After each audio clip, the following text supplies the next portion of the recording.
You are listening to the Lucha Central Podcast Network. And now, luchacentral.com presents Masks, Mats, and Mayhem. I'll write it and we'll do it live. Fucking thing sucks.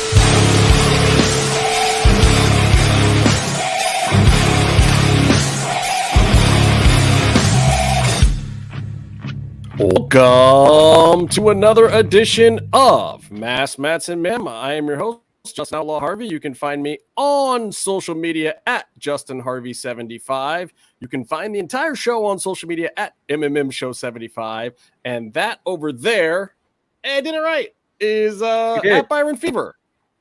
Catch it. I'm pointing at you. I know my left. See, right. Last week I got used to doing the things above me, and now I'm like back to this thing, the whatever thing. And I hope we could draw ratings without Meefloaf, and Casey. By the way, Rosemary and Bunny are here though, so they're back this week because I'm in hopefully my new Wi-Fi extender works in this location, because even though it's not as colorful and fun as the background where I have all of my models and figures that Conan and Disco would make fun of, and hats and collectibles, this is more comfortable. So F you guys. It's also easier to light this particular spot. Do the green screen at this location and shoot a plate of the other one. Okay, maybe. That's like real work. Hey, hard. Byron. And then also do a video plate so that way you can have yourself walking in the background. Right. That would just to be annoying and obnoxious. Hey, guess what? Guess what we missed 2 weeks ago? Justin, what did we miss 2 weeks ago? The 6th year anniversary of Masks, Mats, and Mayhem. Can you believe that we have done this for over 6 years now? Wow. 6 fucking years. We started this show before Keeping It 100 started, believe it or not. Sorry, I'm trying to get the Instagram post out, and I'm distracted by our banter. So 6 years we've been doing this show, 190 episodes now. We have taken some very long stretches of time off that we have not always been consistent. Because if we had done 6 years straight, we would be at like 400 episodes. Yeah. But we have taken a few sabbaticals. Oh, Godze, thank you, sir. Thank you. Even with the breaks, this is probably my longest running gig ever. The longest you've had any job? Relationship with job, person, anything. Except for my cat. Yeah. My best friend. You know what I was thinking about the other day? Yes. Was it? Oh, I lost the Instagram post you were thinking about. No, I wasn't thinking about Jordan Grace. Jordan Grace keeps popping up for me and Byron. And it's funny because I don't like any of Jordan's posts, or at least I probably haven't liked one of Jordan's posts in like 2 or 3 years. So you think the algorithm would do me more of a solid than putting up the health plan's horrible here, Gotze. I buy my own health insurance, and I'm sure Byron probably does too. It's terrible. Do you have benefits? With my work, I had to work my job a year before I could qualify to have a work health insurance plan. I have to work a freelance gig for a year. Yeah, same here. It's pretty much a nightmare. It's basically, hey, go fuck yourself. That's our health plan. So anyway, what I was thinking, I was thinking about Jeff Jarret and Road Dogg and a bunch of other stuff. Yeah. And it brought me to Kimbo Slice. What's he doing? I know that doesn't make any sense, but I'm thinking about Kimbo Slice. And by the way, the UFC this past weekend was ridiculous. Leon Edwards should not have won that fight. And then he face kicks my boy Kamaru Usman, who is my dog. That's my dude. That's my man. Like there's Mark photos of us and shit. Like Kamaru's my dude, but oh my God, did he just get caught?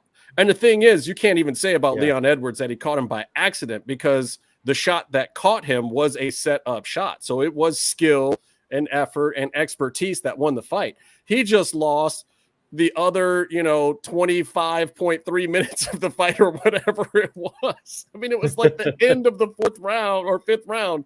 Dude was losing the fight. Dudes on commentary are talking about how not only has he lost his title shot, but that this probably means he'll never get another title shot again in his career. Basically announcing that the dude's career is over. And then in the middle of one of those sentences, all of a sudden Rogan's doing, the Rogan like meme? holding, he's memeing himself. Anik is like trying to get him off of him. DC is doing it back to him because he's like, oh my God. Anyway, but so Kimbo Slice, I realized something about Kimbo Slice, and I don't know why. I just thought about this, but Kimbo Slice is Mike Tyson from the waist up. Yeah. He never had the legs or knees. And below the shoulders. Yeah, from the way, and the reason why he was able to knock dudes out is because he had all this stuff. And if you watch that Mike Tyson stuff with Henry Cejudo, where he's just showing Henry Cejudo how to do that like jump in uppercut thing that he does, and the footwork and all that stuff, Mike had the footwork. Kimbo never had that. He was doomed in MMA and all these other things, and it was like, I compared CM Punk to Kimbo in a lot of ways. And I know that seems absurd because Kimbo was an absolute killer. But when CM Punk first came into WWE and some of the stuff he was doing right before that, CM Punk was the guy from the street. He was the guy that made you harken back to the ECW days, even though, he was kind of right after that. And you always kind of were like, damn, if CM Punk had been in ECW. And CM Punk, like, he had this thing about him. And it was the same thing that I felt about Kimbo Slice. But then you also find out at a certain point in time that thing, and with Kimbo, it was because he was that dude from the waist up. With CM Punk, he wasn't necessarily built for a big company. He really wasn't. He really isn't now, which is kind of the whole thing that I wanted to get into. And the reason why I brought up Kimbo Slice is because I was thinking about all this stuff, and I was just thinking about Kimbo and his knees, and I was thinking about some of the big guys and some of the bumps that I've seen this week too in wrestling, where as an average viewer, you don't think it's a bad bump, but when the guy overshoots a little bit and he takes it on his feet or lands standing up, that's not necessarily a good thing, guys. That is how these guys get their knees just jacked. This is what happens to all the New Japan guys. This is what happens to a lot of big men. You know what hurts big men the most? When they bump out of the ring. They sit there on the ropes. They wait for the shot. They do the little lariat and they flips them over, but they're going down an extra 4 or 5 feet onto their legs. You think they're going to be cushioned for the blow, but these guys got big, stiff legs and their knees lock up. And that over time is what has damaged half of the guys that you know and love. It's not jumping off the top rope with an elbow drop. No. It's not splatting every now and then in the ring doing some, finisher move or something. Yeah, there's some finisher moves that are bad on necks, and I've seen a few of those this week too. Not to mention probably the most heavyweight-esque Canadian destroyer of all time this week. Oh, the one that Edge did? Yeah. Why? Like y'all some big boys to be I know we're in Canada, but maybe not so much on the break in the young guy's neck. Like Damian Priest, God bless Damian Priest, because the second Edge was like, yeah, I want to do a destroyer tonight. I'd have been like, can I back out of this match now? And it's not like a crazy move because literally one guy is just basically throwing himself into a back bump. But when that dude is like 6'5" and 280, that's a different story all of a sudden. Yeah. Like Damian and Edge are not small dudes. That spot was crazy. But anyway, it got me thinking about some of the CM Punk stuff. And, when he came into WWE, he brought kind of the Ring of Honor mystique, and he had this kind of shoot fight thing that nobody was doing. Like what CM Punk was doing back then is what half of the business is doing now. And then, he was able to have heat with the old WCW guys and with the WWE guys. He represented something else. And ECW guys were falling flat a little bit too, because they had been so co-opted, and anybody who showed up, everyone was kind of like, oh, you sold out. No one was thinking that about CM Punk because there wasn't that other route for him by the time he was coming up. And he was that guy for everyone who was like over the shenanigans and the Vince of it all at the time. And that really worked. Vince had won. Don't forget, Vince had won wrestling back then. Mm-hmm. All of it. And that was to his detriment, by the way, because ratings started to slump off for wrestling overall.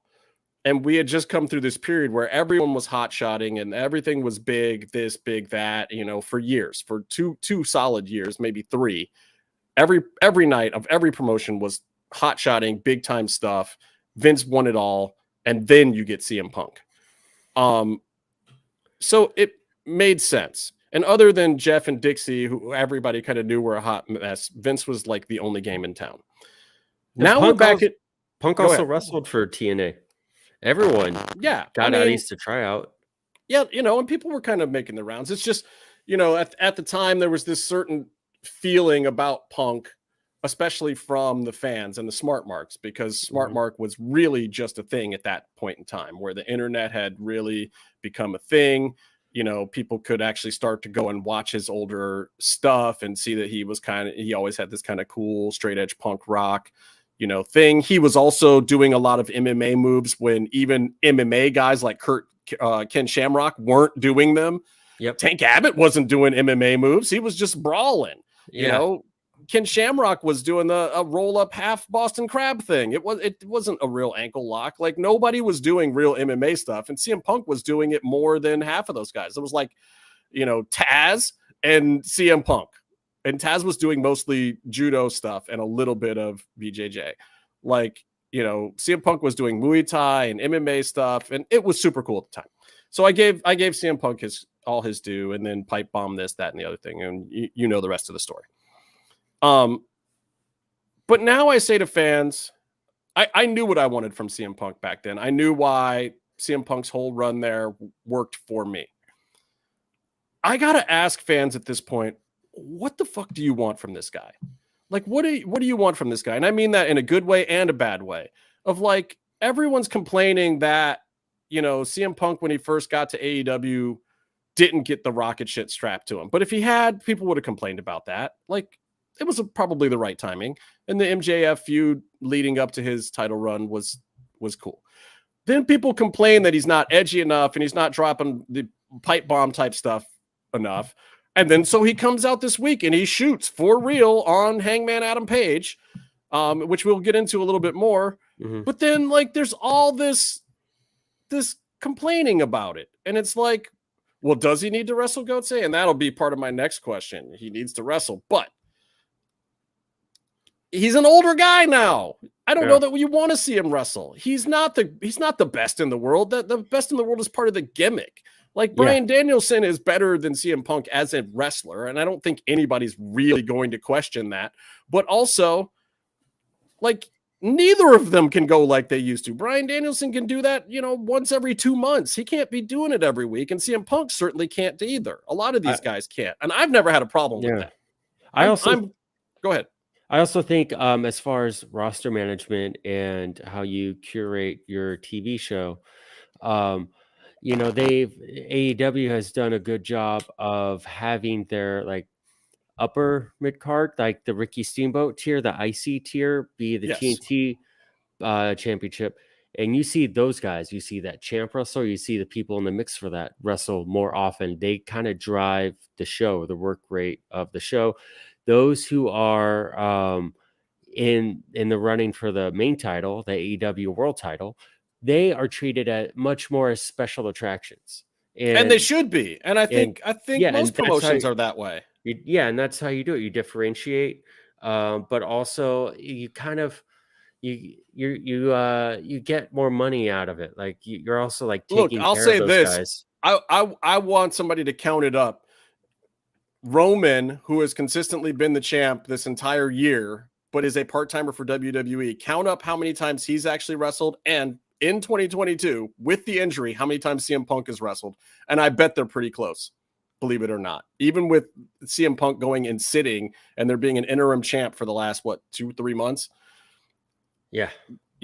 I would almost bet. Now, the way that WWE positions it and plays it, you feel Roman's presence a lot more often than when you're actually seeing him in the ring. He's cutting more promos. He's doing more pull-aparts.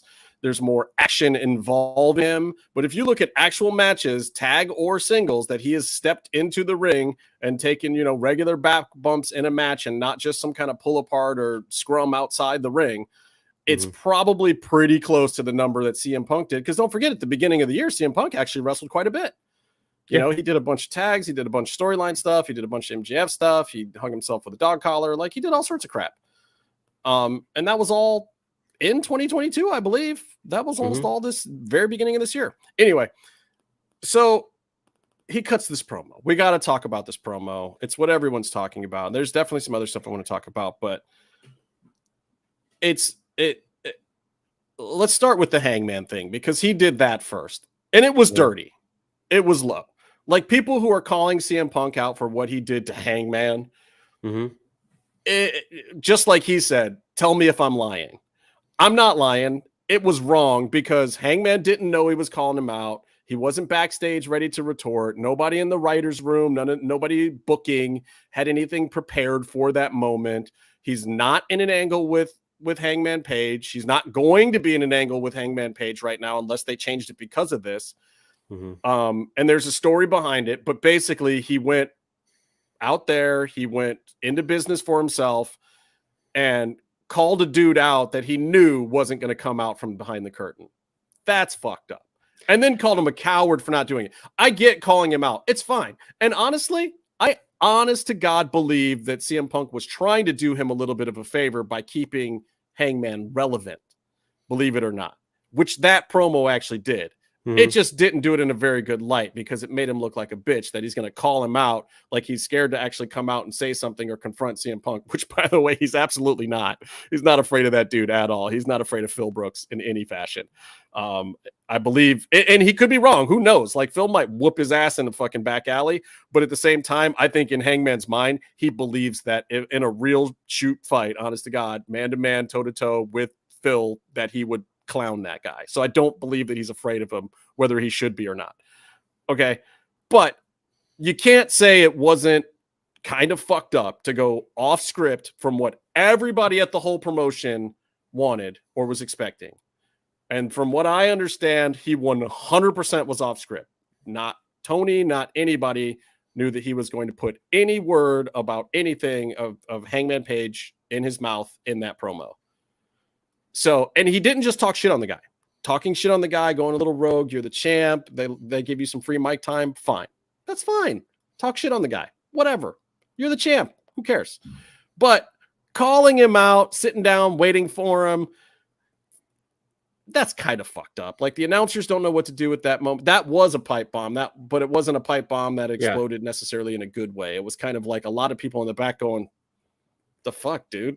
Like, if we're going to do an angle with Hangman, let's do an angle with Hangman. If we're not, like, why the fuck are you doing this and trying to make one of our stars look bad?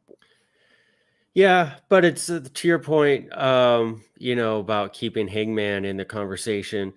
Punk would always find a way to throw Eddie under the bus in a tweet or in a promo or in something. And I think he is smart about that. I think Eddie Kingston has been really great at pioneering that type of attitude and engagement with everyone in and around storylines.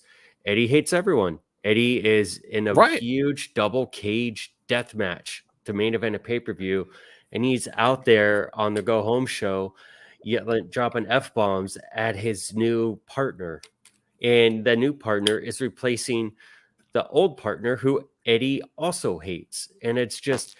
and he got a storyline over where there was no storyline in one go home, which is what was genius about that.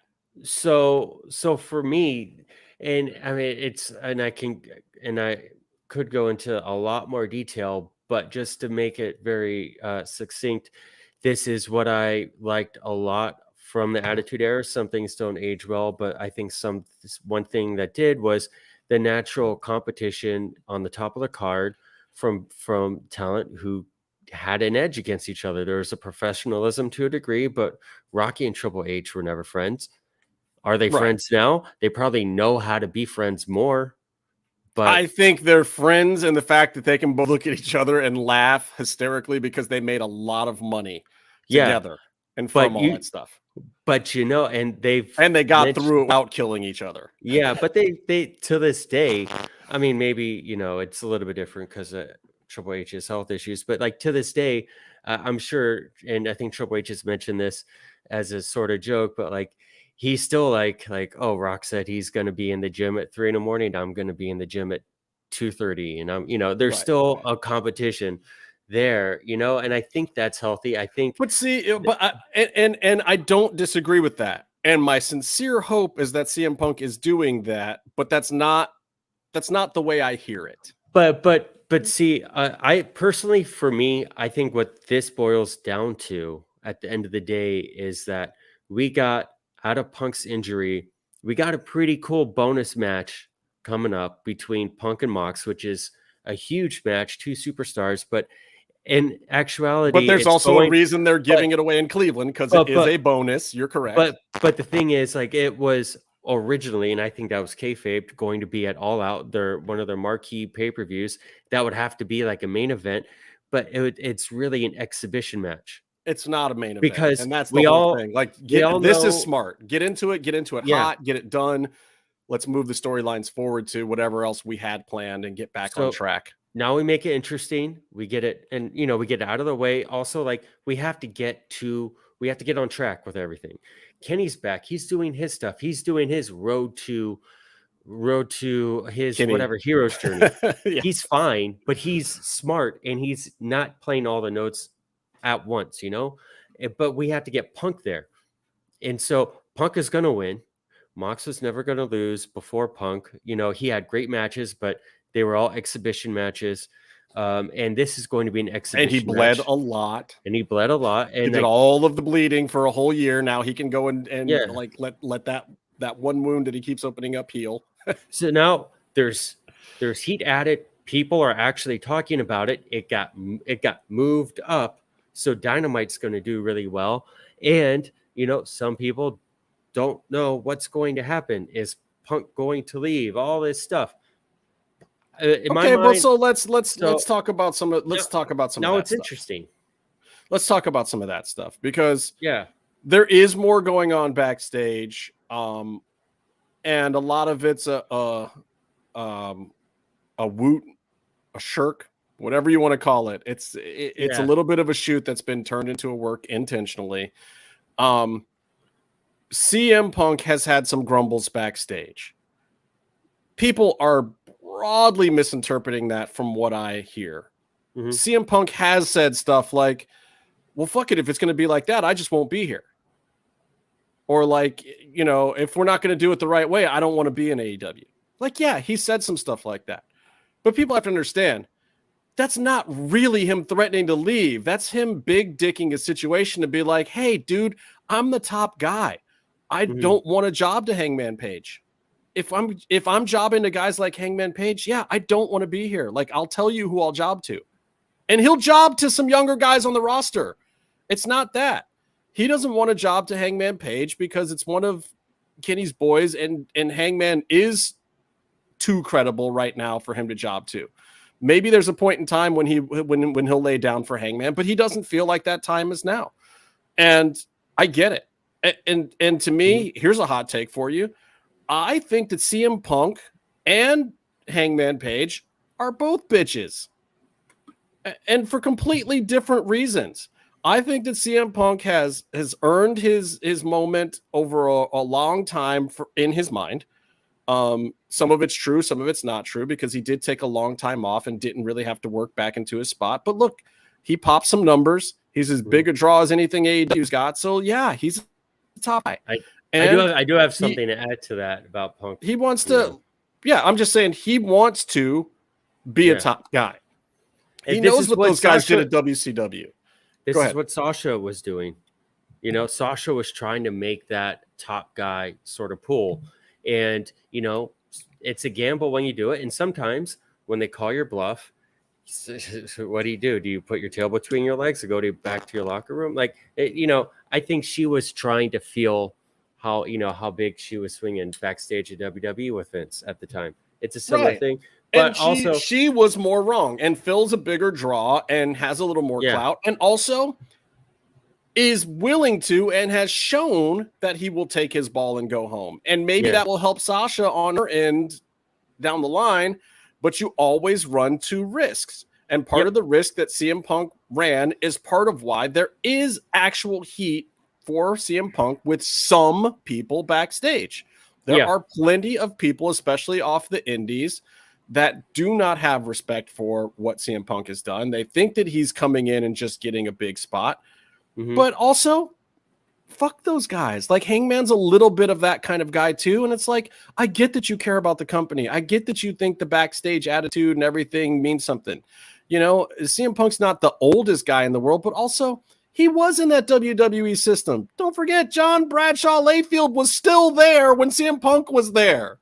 There was Wrestler's Court. There were things going on in the back. There were people getting potatoed and getting receipts for shit. There was still a hierarchy and a system. CM Punk still did live through that and doesn't give a shit about the snowflake-ism of wrestling right now. He's just not that guy. He's a little more supportive. He's a little more liberal in his thinking of a new age of wrestling, but also this is a guy that paid his dues. He got shit on by a lot of dudes in more powerful positions than him for a long time at WWE. So when guys like Hangman and other newer, younger talent that have come off the indies and have had some decent big runs at places, but when they're complaining about stuff, he just doesn't care. He just doesn't give a fuck. And maybe he should, but he doesn't. And he's a top guy, and he's swinging his top guy dick around, and it offends Hangman. But look, Hangman went into business on CM Punk too. This promo was a receipt. When Hangman came out there and cut his promo about protecting the company from CM Punk, that line was not scripted. A lot of that promo was. He was on the books for a lot of that, and he didn't go completely off the rails, but he threw in some real jabs that he really meant, from everything that I've heard, that weren't meant to be like, you know, destroying anything. He knew he wasn't going to offend CM Punk, but he wanted to use a little bit of his natural, real feeling about the situation. And they had discussed making the angle a little bit weird since it was a 2 babyface thing and doing a little bit of a questioning thing. So he went off script a little bit, and he threw in a couple jabs, shots fired across the bow. And now CM Punk is like, dude, I want the apology for that to be as public, you know, as when you said it in the first place. And since it hasn't been, since that was all backstage with me and you handshaking in front of Tony and getting called into meetings and bullshit, because they got called into the meeting, which we've talked about here before for some other issues that we won't mention again, but they got called into the meeting about that. When Page did it, he apologized. They straightened things out. They did their little match. But CM Punk also said in front of a lot of people at AEW that he would not lay down for Hangman Page. So Hangman's still pissed. CM Punk to this day has said basically, I'm never letting that guy go over on me. Yeah. And I think that goes into how Punk is super nice and super cool and super supportive until something bothers him, and then he's still the cranky old man he's ever been. And he doesn't care. But either you love him for it or you hate him for it. But what it comes down to is, and this is actually like a literal example. You can't make a good wrestling show filled with librarians, well-behaved librarians, you know? So you like, especially the top of the card, you need to have explosive, alpha, extroverted personalities. I think Hangman is sort of proving him like to be sort of like that. You know, he took the shot for something he believed in. Punk is very much like that.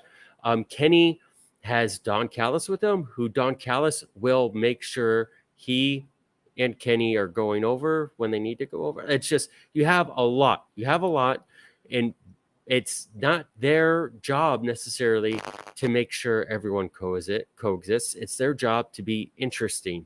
And then it's Tony's job to have a system or to personally wrangle everything in so it works. But it also doesn't have, it is Tony's job at AEW because, like, you know, what's going to happen after this segment goes off the rail? QT Marshall is going to chastise CM Punk?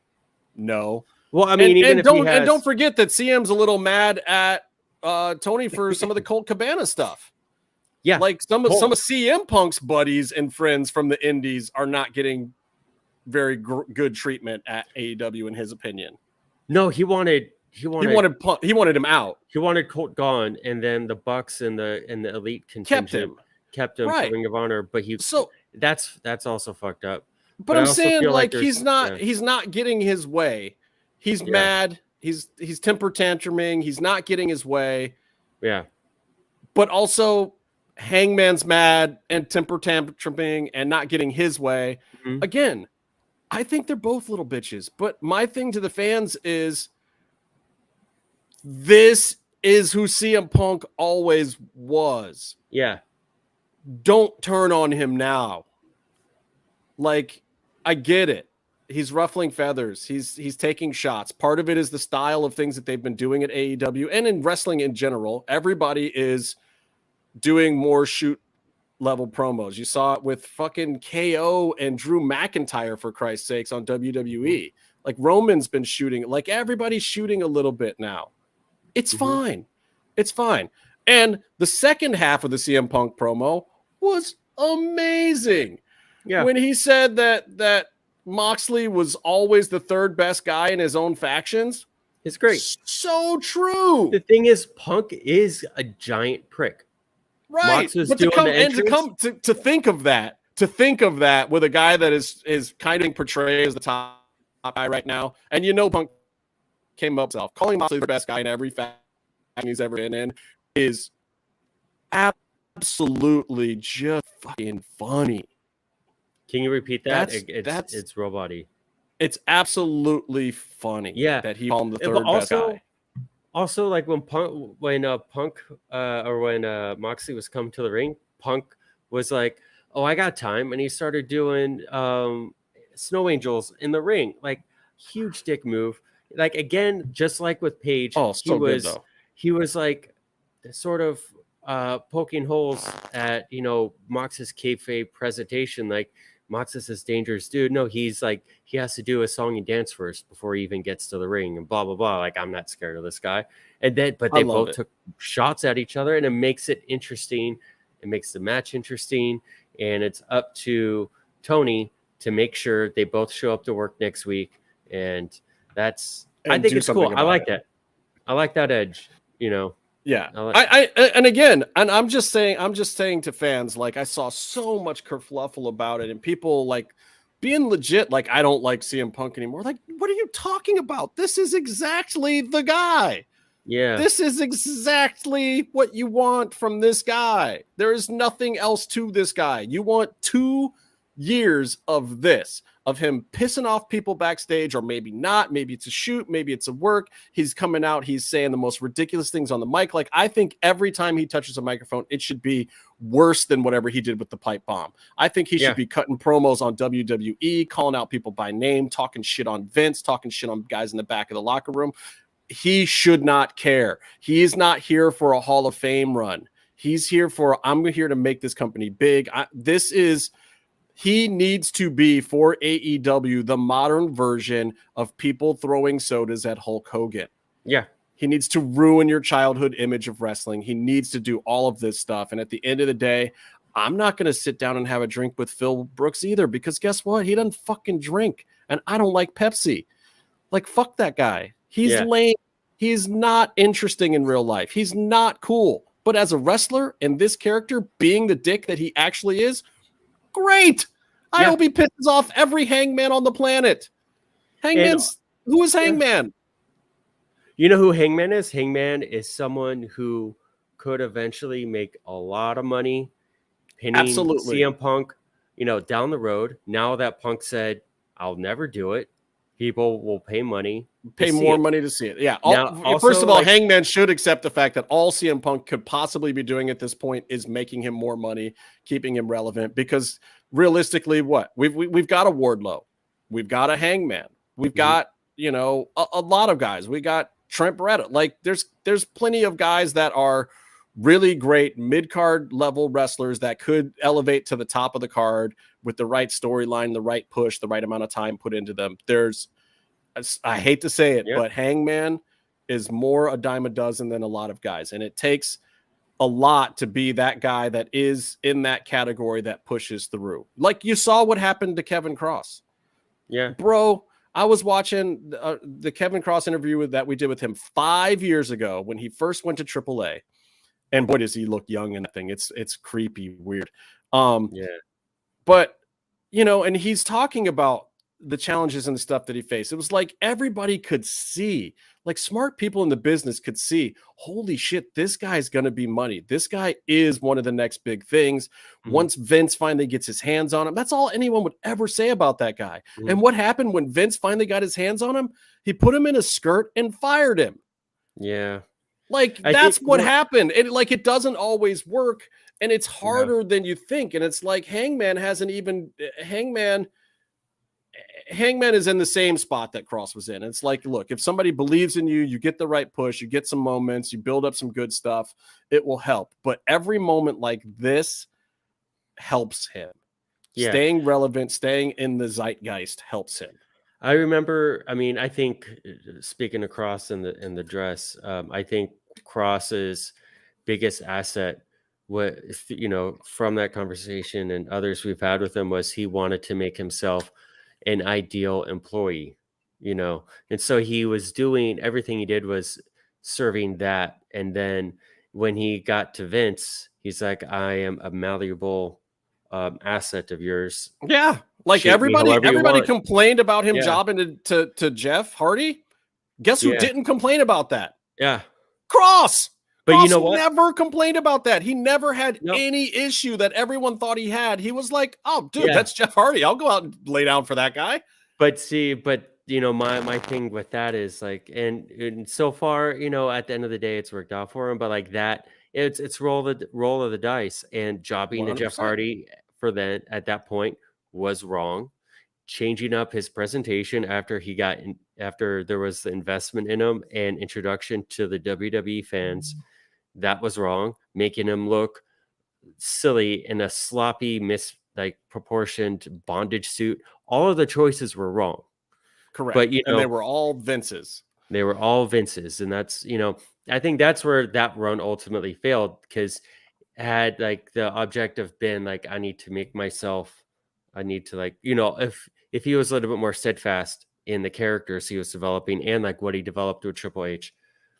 Right. But also look at this. So he leaves WWE for whatever the actual reason was, but he is the most booked over guy on the indies. He's working 2 and 3 dates every week at top indie dollars in the main events of every indie show in the country. He's constantly on an airplane.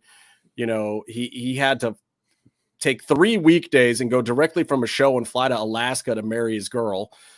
Like he had to get that far away to even go get married because he was so on everyone's radar. Yeah. Plus, the thing that he had on his side was it wasn't him. There wasn't a person in wrestling besides Vince and maybe Nick Khan that ever thought that Cross wasn't the guy. And the funny thing is, everyone for Cross's whole career said, wait till Vince gets a hold of this guy. Yeah. And everyone just expected that Vince would do his regular big man thing, but nobody realized that, this whole Nick Khan thing had gotten into Vince's head of programming a show that worked the way that Nick's vision was, that Vince agreed with, because you can't do it without Vince's approval, but Vince agreed with it for the purpose of bolstering the company's value. And that's not about ratings. And I know everyone thinks this is about ratings or better storylines. It's not. The company as a whole is more important. They've got the TV rights deals, guys. Yeah. The ratings, the ratings are USA's concern. The ratings are Fox's concern. And yes, they're the ones good ratings for when you renegotiate. But Vince doesn't do ad sharing like they used to. The ratings don't matter for WWE the way that they used to. And people don't understand this. WWE is a licensed, finished program owned by the public company WWE. It's not the same as most, like even the shows that me and Byron make are not, the ownership structure is not that way. We don't work on licensed shows. We work on shows typically that are owned by the networks. If you don't get ratings and numbers, the networks are pissed because they're not buying the show. They're selling the ads. Right. And I think this is something I do want to make just a quick thing about Hangman because I do have a soft spot for him where when AEW started, you knew Hangman was gonna be the guy, and you knew he was leaving New Japan where he was beginning to make his way up for that break, but like there wasn't anything too impressive about him other than he was like a 6 foot something tall cowboy who could do a backflip, and everyone could do a backflip now. And I feel like where you're saying that he's at now, that sort of crossroads, I thought he was at going into AEW where he wasn't in main event star level shape. He didn't have the presentation. We didn't watch him do a live promo for AEW for like a couple years. Like a year, at least a year. Yeah. And I remember like even on my best day back then, like in Hangman, someone goes, "Hey, do you think he should be champ?" And I'm like, I dig the guy, but I want to see him do a live promo on Dynamite before. Like he's going to need some time, and he still does. Yeah, and he still does. But I think he is, for me, and I know a lot of people don't agree, but for me, he's one of the most intricate and layered characters in the show. And I don't know if they're doing the best job of cycling him out. I think it's an event. I have to say, I think that's a detriment to him. As much as everyone complains about the WWE shoving it down your throat thing, like the cowboy shit gimmick needed to go a year and a half. It went, 6 months, 5 months? Like the cowboy shit gimmick was done halfway through his title reign. Yeah. And look, they did it. They got your boy to a place where we can put the strap on him. He can be a top guy. These crowds are chanting his name. They're popping when he comes out. Like whether it be heel heat or love or whatever, you need that on that guy if you want him to draw money. The problem with Hangman Page is after all that, the way that they got him out of it and whatever the CM Punk thing was and where he's been right now, I see Hangman on an AEW card as the headliner. It doesn't draw money. Now, maybe he's in the right feud against the right guy, but what I'm saying is you still have to think it's Hangman versus who. When it gets to the point where he can headline because it's Hangman versus ? That's when he's there. CM Punk can do that. Yeah. Jon Moxley can even do that a little bit. And Jon Moxley is the third best in every faction he's ever been in. Like, I'd pay to see Cesaro over Jon Moxley. I'd pay to see D-Bry over Jon Moxley. I'd pay to see Roman Reigns over Jon Moxley. And I'd pay to see Seth Rollins over Jon Moxley. But guess what? I'd also still pay to see Jon Moxley. Yeah. I mean, he might be the third guy, but I'd pay for him too. You're talking about like, groups of all-timers, Well, so exactly, but he's been in all of them, and that's why it was funny when CM Punk said it, because it's true. Like, oh shit, dude, you are super good, but yeah, dude, you're the number 3 guy and like 3 of the best factions ever. Damn, that sucks. I mean, are you even counting Regal too?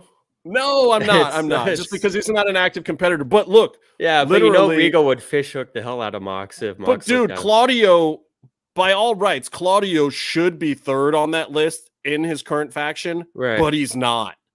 No, he's not. And it's also like he is so over right now. If you're looking at managing your assets and this and that, like you need him to produce. You need him to be. He's gonna carry Ring of Honor. He is instrumental to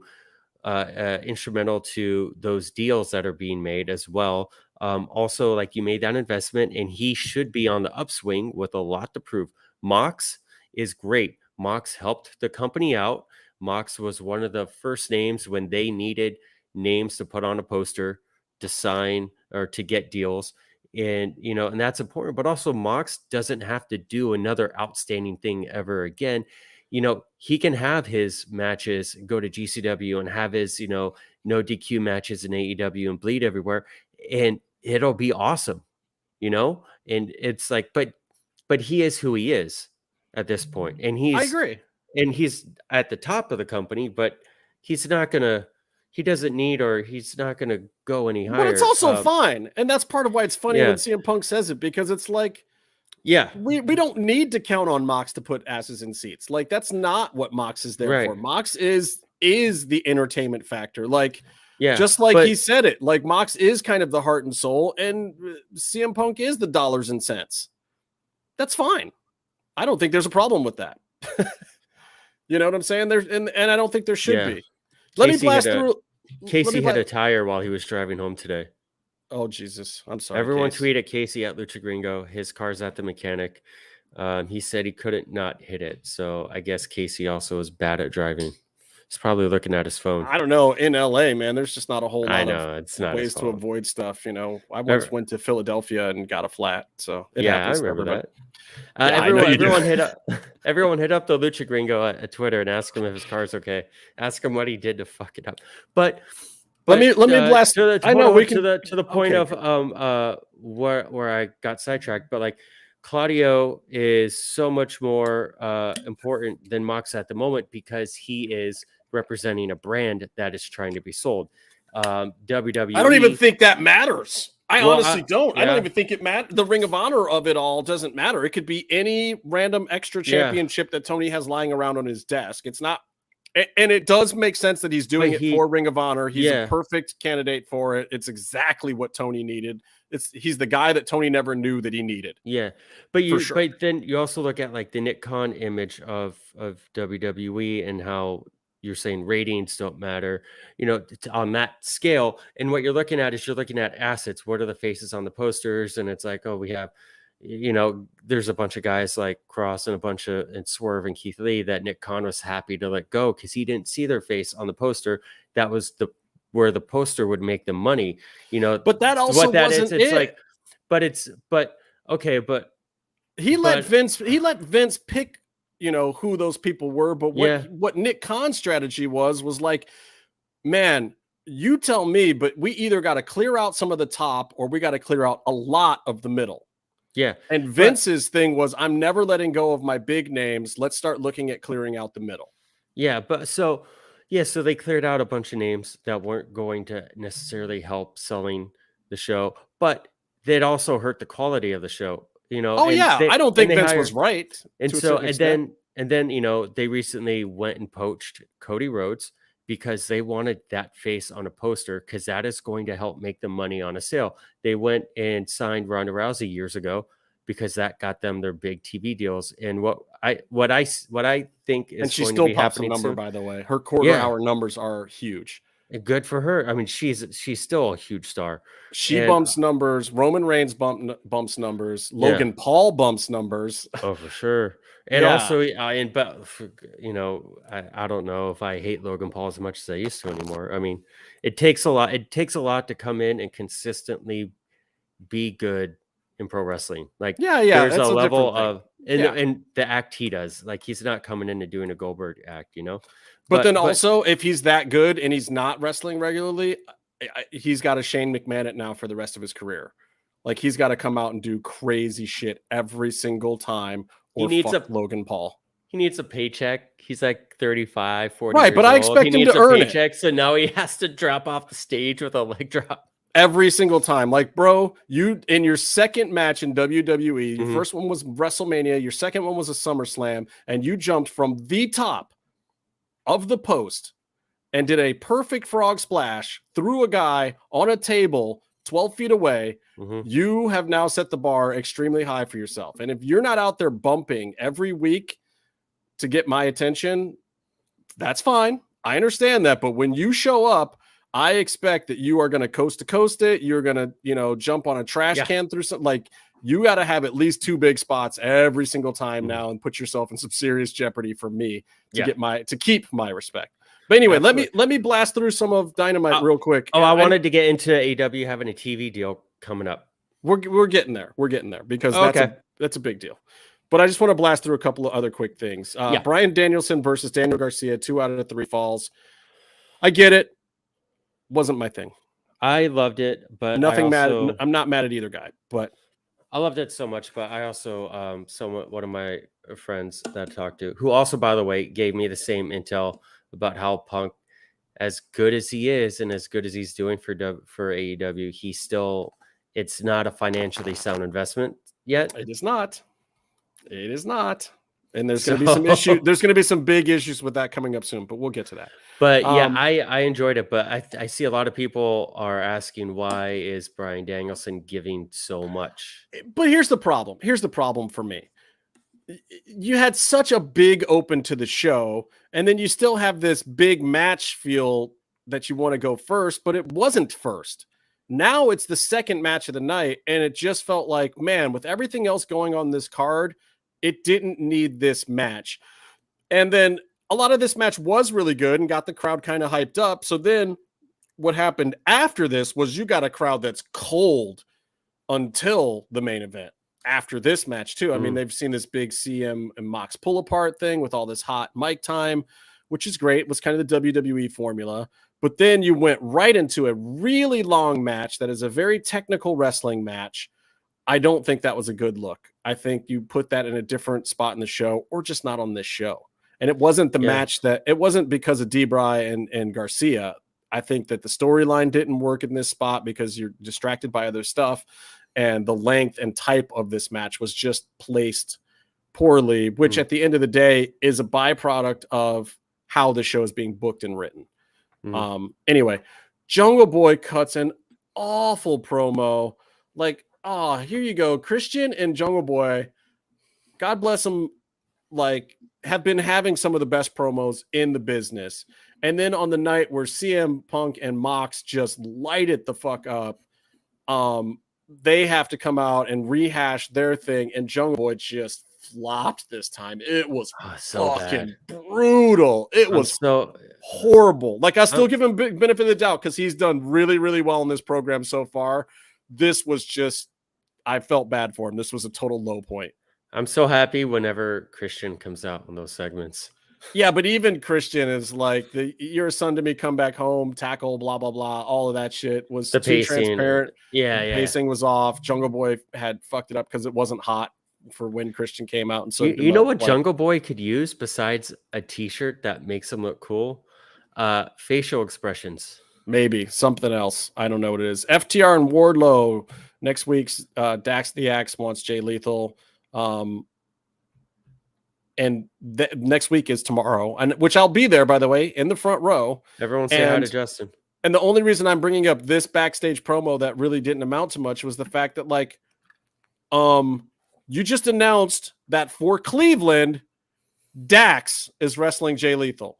The fuck? Wardlow is standing right there. He's like the ultimate hometown hero. Yeah. They're having trouble selling some of the seats at that place. Why the fuck is he not billed prominently on the card? He better be secretly injured or something. And I'm sure they're going to actually do something. Later, Goats. I'm sure he's going to do something, or he'll have a Rampage match or something. Like, I don't think that they're completely oblivious to the fact that they have a belted guy from the city that they're going to. I just think they're oblivious to the fact that billing him on the card would have sold fucking tickets. I feel like someone's going to tweet at Tony now, and he'll book the match by tomorrow morning. No, I'm not doing it. I want to see if he does it on his own, if he's got enough common sense. I refuse to tell Tony how to book his show any further. I've given him enough ideas for a lifetime, and he's used 60% of them, whether they actually came from me or not. He's used all of Casey's. I'm so glad Casey's not on this show anymore, because Tony would have to watch it religiously, because he uses every idea that Casey has. Except for let Penta win. Well, besides that. But the way the matches are laid out is exactly what Casey always wants. It's just a finish. Yeah. Tony can't bring himself to do it. Anyway, Tony Storm defeats Kylan King.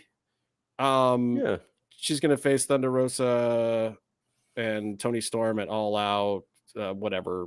Tony Storm versus Thunder Rosa at All Out. So that sucks for me, because I don't think we're getting any Thunder Rosa tomorrow. I don't know. I'm pretty sure Britt has a match, because she's going to get all the Pittsburgh heel heat.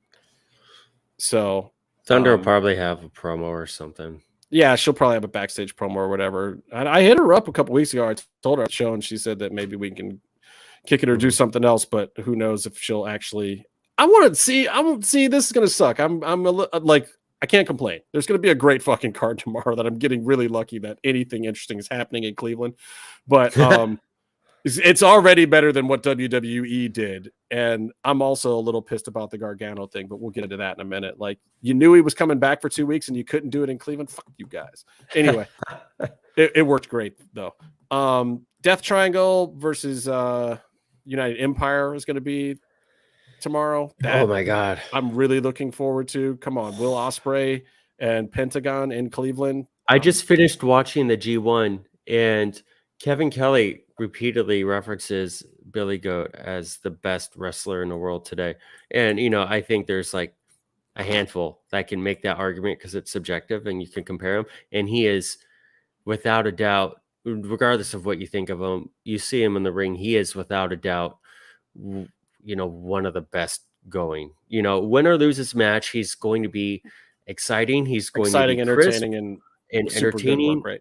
And like he's learned, you have a guy who was groomed by, if we can still say the word, speaking like last week, I said, I hate cancel culture and whatever those words. You said groomed. Can you say groomed? Next week on Mass Mats and Mayhem, it's Justin Outlaw and Meefloaf. Because but like Ospreay, I remember 2015, Casey and I saw him at Bola, and he was great, but he was also he was a twig out there doing some he's in a different place right now, man. And he got groomed, taught, molded by Kenny, by Okada, and he learned, the respect and the work ethic of New Japan, and also like how to get over and earn the respect of a crowd that doesn't speak your language, and he's phenomenal, and that is going to be an incredible thing to see live. Well, look, he's the next Kenny Omega. Actually, he's the current Kenny Omega. And who isn't currently Kenny Omega? Kenny Omega. Oh. No. I love you, by the way. Look, the last match was Rush, Dragon Lee, and Andrade. I like the storyline kind of angle that they took with Dragon Lee. Him and Rush have just this is always the thing. Rush was probably pitching this backstage like, no, I gotta smash his face, man. I gotta smash his face. Like, I don't know if he just fucking hates his brother or what, but anytime they get in any kind of proximity to each other, somehow there's some kind of whatever. And they've been playing this up. They played it up in Ring of Honor a little bit. Yeah. Like this is what was going to happen. He's getting his brother booked for more matches. It's like Hogan bringing, Beefcake and Horace around, except if they actually worked, a top 10, top 5, cruiserweight style. Byron, here's what my notes say, and you'll love this note. My note says, these belts look great. I'm a big fan of the tall oval with the blue in there. Like, I love the way these belts look. You know what I don't like the look of? Kenny Omega's My First Toddler swim top that he wore with the arm brace. Like, I get it, bro, and I know you're not in shape, and it's a little bit of a gimmick, and it's kind of funny or whatever, but just don't. Like, it's not... The compression top, don't. I think he's fine. I thought he was going to go for the Jeff Hardy pop, and maybe he'll do that in the championship match. Please. That's a way better idea. Anyway, the topic on Hero to Kenny in the front row was absolutely insane. Dragon Lee gets the MVP of the match, by the way, with closely followed by Matt Jackson. There was great stuff. Look, Andrade knocks him out right out of his mask for the loss, which was pretty awesome too, and the way that kind of played out. There were some fun moments. Like, look, Andrade needs more ring time. Kenny needs more ring time. Yeah. Like, I feel like Andrade's gotten a little bit complacent and lazy. And he's just simply not getting a lot of ring time. He's enough of a made guy that he doesn't have to go and work a whole bunch. I think that Kenny will get a little more crisp and on it, and he even laughed at himself a couple times in the match. Like, he missed a spring up move and he missed a couple of things. But I think it's all kayfabe. I think Kenny, I think it is. Come on. He looked right at Nick Jackson and laughed his ass off at himself of like, I didn't hit that one. The moonsault. And Nick was just kind of like, yeah, bro, it's fine. We got this. Like, and it is fine. And honestly, I enjoy watching those guys enjoying wrestling. Yeah. Counts for something too. Like, if you go out there and have fun with it, and it's kind of the way I felt about Ric Flair's match. Like, I would have enjoyed Ric Flair's last match if I felt like Rick was enjoying Ric Flair's last match. If Rick Ric Flair was didn't know Rick conscious, was in Ric Flair's last match. if Ric Flair was conscious for his last match, I could have enjoyed it. He said he was passed out for like 15 minutes because of dehydration because he was trying to cut weight for the thing. This guy who was drinking all weekend long. Yeah. You were dehydrated because of that, and not anyway. Look, I'm not even going to really talk about Rampage this week. This was a terrible episode. Terrible episode. I didn't mind Athena and Penelope Ford. I like that match. I thought that they were decent. Got the Kip QT cameo. Marshall and Hobbs and Ricky Starks factory stuff. It's bad. It's bad. Yeah. Best Friends defeating Trustbusters is fine, but I feel like this is really hurting Orange Cassidy, who I thought that they had done a really good job of getting over. And don't get me wrong, fans are liking it, and it's a great way to have. But I don't know, man. It's making Best Friends look like jobbers in their wins now. When they're all three together, something about the presentation is not working, and having them feuding with the Trustbusters, as much as I love Sonny and want to see Sonny get over, like it didn't work. It was just a bad episode all around. Claudio and Dustin, oh my God. We just said all sorts of great stuff about Claudio, but you want to talk about a promo that put me to sleep. These guys are talking about setting up a match for Cleveland, for Rampage and whatever, and I should be excited because I get to see the match. I'll be happy to watch the actual match, but at the same time, I don't get it. Like, they said all the right words, they did all the right things, but something about the presentation of these promos was fucking. Claudio doesn't have as great as he is, and he can talk fine, but he doesn't have a cadence or like an energy. I don't think, and Dustin came without it on purpose too, because he was trying to do. Here's the problem. He was trying to do Dustin Rhodes, the natural. Don't be so fucking natural. You're a goddamn WWE superstar from the heyday, bro.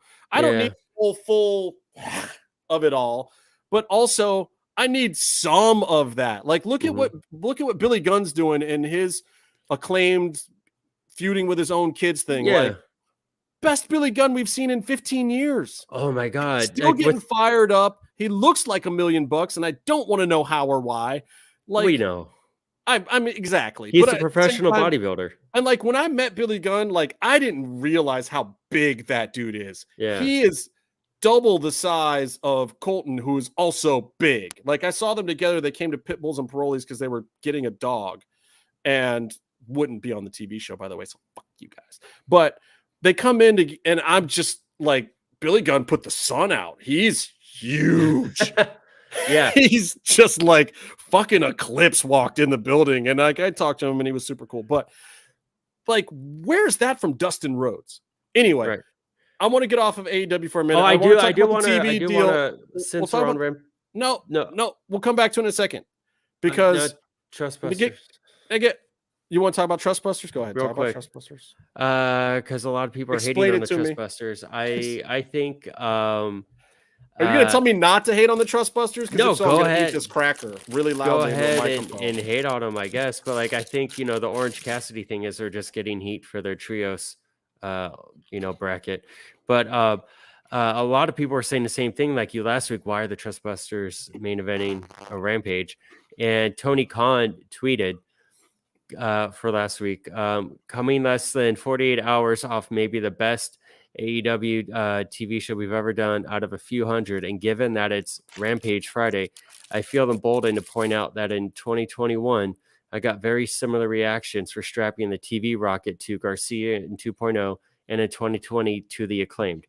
And with regards to that, I'm not guaranteeing how it's going to end up, but I respect the whole Trustbusters thing. And they just added VSK as the Trust Butler, and they're giving it a shot. If you've seen any of the Dark tapings results or whatever, they are giving it a shot, and we'll see what happens. And look, Dark Order got over, and everyone said that about Dark Order at the first pay-per-view too. Like, this is corny. Some people kind of liked it. It was weird. Yeah. So I think Dark he should add Dark Order to that original mix, because those guys weren't you know, and a couple of them are super over. A couple of them are super gone. Yeah. You know, it's like maybe it works. Maybe something does spring out of Trustbusters thing. Again, huge fan of Sonny Kiss. Our highest rated episode ever was an interview with Sonny Kiss. We're not mad at Sonny Kiss doing anything on television or being in any part of any faction. The headlining spot on Rampage, maybe not there yet, bro. Maybe not.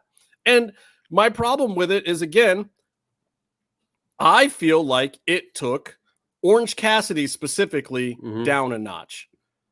And I also think they need to fix Best Friends or whatever. Like, they might almost need to put these trios titles on these guys. I don't know. I don't know. And they should do something with Orange because they keep doing this thing with him. It's stupid. You're building him up as like the top mid-card guy. Like, Darby's had his chance. Darby's fine now. You did it. You succeeded with Darby. Darby's great. He's always a top mid-card player.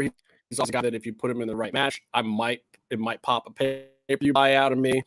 Children you need cry Orange when Darby Cassidy. loses. Yeah, you need Orange Cassidy to be the next one of those, the next undersized guy that can actually go, that knows how to put on an exciting match, that knows how to get fans behind him, but you got to give him the storyline in the program. And it's not Trustbusters. And I don't know if it's with the other Best Friends. It's fine, but they've just invested more time in him right now, and it was working.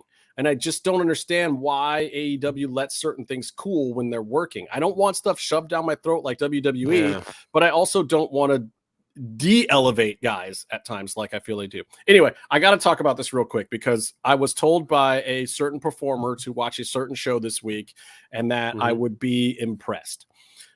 This performer was correct. I will not say who the person is because they don't want to sound like they're out begging to get people to watch their matches. But this person did ask me to watch their match and to watch this whole show. And I did. And that show was Impact. And I got to tell you, I do this once every month or a couple of months where I tune back into Impact. I'll watch a couple episodes, see what's going on there because there's still some talent that I really like there. There's some things going on. I was impressed. I was very, very impressed with a couple of things. First of all, Black Taurus, Laredo Kid, Ray Horace, and Trey Miguel. Fucking phenomenal. Everything I missed about Lucha Underground came back to me all at once. It was 100% like, oh my God, if these four guys could have been in Lucha Underground, these guys would have been season 6 or 7 of Lucha Underground. 100%. Like, no doubt in my mind. I was seeing the whole thing, even that being in that kind of small room with like a passionate fan base that just cared about the product, but knew the product, could care less about anything else going on in wrestling. Like, they came to support their guys, their thing. Like, Impact finally was having that feeling to me. It was working. And it was a great leadoff match. It's just the storylines, of course, would have been, there was no storyline to it. Yeah. But it was a phenomenal, well, there was a little bit, like Crazy Steve was on the mic and hyping Black Taurus for Decay, which was really smart. They never have, I don't know that they've ever had Crazy Steve do something like that before and sit in on commentary. He was kind of awesome. It worked really well. And he was hyping Taurus the right way. And, you know, Rosemary's off doing some other angle right now. So it kind of kept some heat on Decay and whatever. And now this is for somebody who's just tuning in. Absolutely a match worth watching. Heath from Honor No More defeating Kenny King. Not really a match worth watching. Felt very like everything Impact's done for the last 5 years that I don't care about. And Honor No More is kind of this catch-all giant faction that feels so unthreatening to me for so many reasons. But here was another high spot. I've been hearing tons of great stuff, and I bet Byron has too, about Killer Kelly. And she's now in Impact. I hear that everybody in the locker room likes her. They like how she works. It's stiff and crisp, but everyone's feels pretty safe and protected. The red lights and stuff that they're doing for it, Impact, work great. Like, the presentation is actually there, especially for kind of a mid-level promotion. You know, and Impact had success when they did some similar stuff with Scarlett, and Scarlett wasn't even really wrestling like Killer Kelly is. Like, Killer Kelly, they put her in there with Savannah Evans, who's, you know, Savannah has this hoss fight. She's hoss chick. She's not going to do anything spectacular, but she knew how to take the bumps. Her timing was good, and they both made each other look really good. You could tell they were both leading a couple spots, which was fine because I'm sure Kelly was like, I don't know what the fuck you do. So, anyway, and Killer Kelly did the I like getting choked spot, which works better for her than it does for Effie. I don't know. I'll just leave it at that. It was kind of funny though. It worked. It's good stuff. I don't know if you have anything to add about Killer Kelly, but I think she's an up and comer to watch. I don't have anything specific, except she's been a solid name. People usually very excited for her, to see her on cards, and I don't think she's really broken through higher than Impact. So it's a good opportunity, and it's cool for the fans that they get to see more of her in a bigger presentation. Yeah. And Speedball Mike Bailey defeats the ultimate finesse club finesser, Chris Bay, in an absolutely excellent match. Yeah. Oh my God. Every good moment you've ever liked about X Division, if you were a fan of X Division wrestling and the heyday from the six-sided ring and the AJ Styles and the Christopher Daniels and the Samoa Joe, like all that era of X Division stuff, get behind this Mike Bailey run as the X Division champ, because all the other boys in that division, including Chris Bay in this match, are given Mike gold to work with. They are out there showing out, making this shit look amazing. And Trey Miguel has had some good stuff going too. Like these guys, dude, if you like this style of cruiserweight wrestling combined with Lucha Libre, combined with extreme wrestling, like Mike Bailey, first of all, is perfect for it. Chris Bay has been great at it. Like he already had the title once, and I'd love to see Chris Bay in their top of the line picture, and maybe with some of this Bullet Club rub that he's getting, maybe he can get there. But also the best thing about Chris Bay now is with his Bullet Club gimmick and him being kind of a heel, like he can lose and it doesn't matter. It's great. He's still freaking fire promos, great presentation. And like, I hate to say it, but like he's one up in the Swerve thing. Like he's doing a little bit of the Swerve gimmick, but he's doing a lot of it better. And they're both my dudes, so I hate to say that to a certain extent, but like, Swerve does his stomp off of Keith Lee's shoulders now. Well, Chris Bay does one like a springboard double jump off the ropes, stomp to a guy on the floor who's hanging off the apron. Like he just one-ups everything that Swerve does. And don't get me wrong, Swerve can't necessarily do that, because if Swerve does that, somebody might get hurt. And like Bay is in a position where he can do some more risky stuff and some cooler shit. But Bay has really, really stepped his game up to be a true like AR Fox level high flyer guy. Mike Bailey's been that dude for the last 5 years. Like we've known Speedball was the shit. Speedball was like the best wrestler not allowed to wrestle in the country for like the last 10 years. And look, I don't even want to get into all the Speedball of it. All I can tell you is him as a champ in the X Division. If you like this kind of style, go watch it. The last match was a 6-man title contender for Bound for Glory. It was Eddie Edwards, Moose, Bandito, Rich Swann, Sami Callihan, Macklin, whatever. It was fine. Bandito looks like $1 million. Bandito, people don't understand this about Bandito. He is, I hate to say it this way, but he's like the better version of Eddie Guerrero. He can base and he can also high fly, but like his high flying stuff, I think the sport's just evolved. So his high flying stuff is probably more intricate than Eddie's ever was. But he's able to base and power move the same way that Eddie was. Like he did some strength moves in this match and some basing for other guys that aren't even lucha guys. Bandito's fucking incredible, man. I like, this is the luchador that should be, I don't know, man. Like, look, Laredo Kid's phenomenal too. I like a lot of these guys, but I got to give it up to Impact. Like, if you want to see some of the indie style Lucha Libre that Lucha Underground was presenting, Impact's got it, man. Impact got it in spades, and people are showing out and not getting hurt, and the crowd's really behind it. The Lucha chants are there now.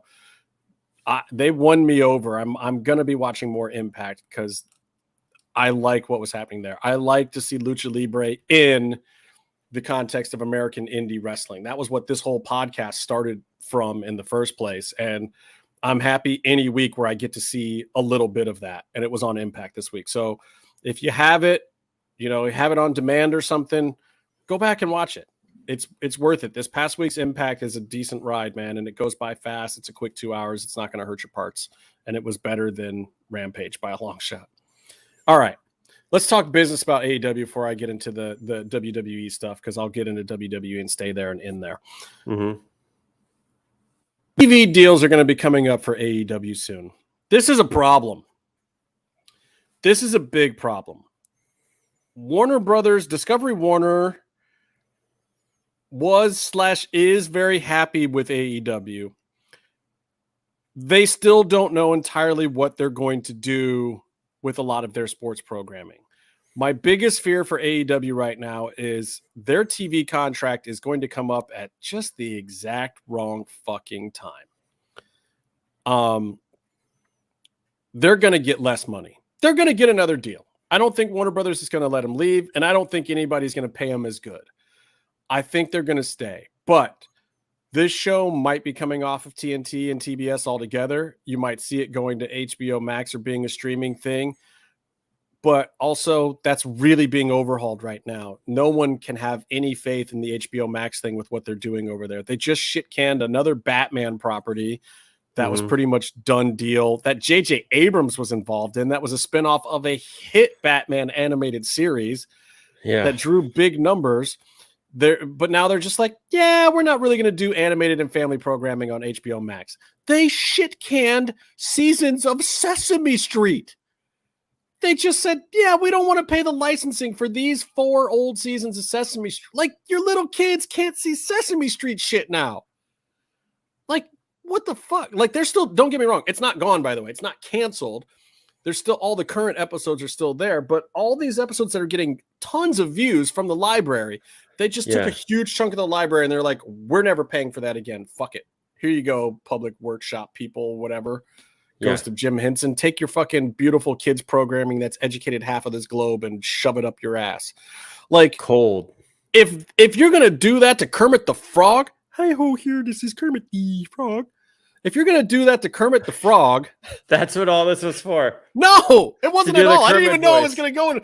No, hey, Piggy. Oh, God. No, I got some Kermit videos to show you if you're interested.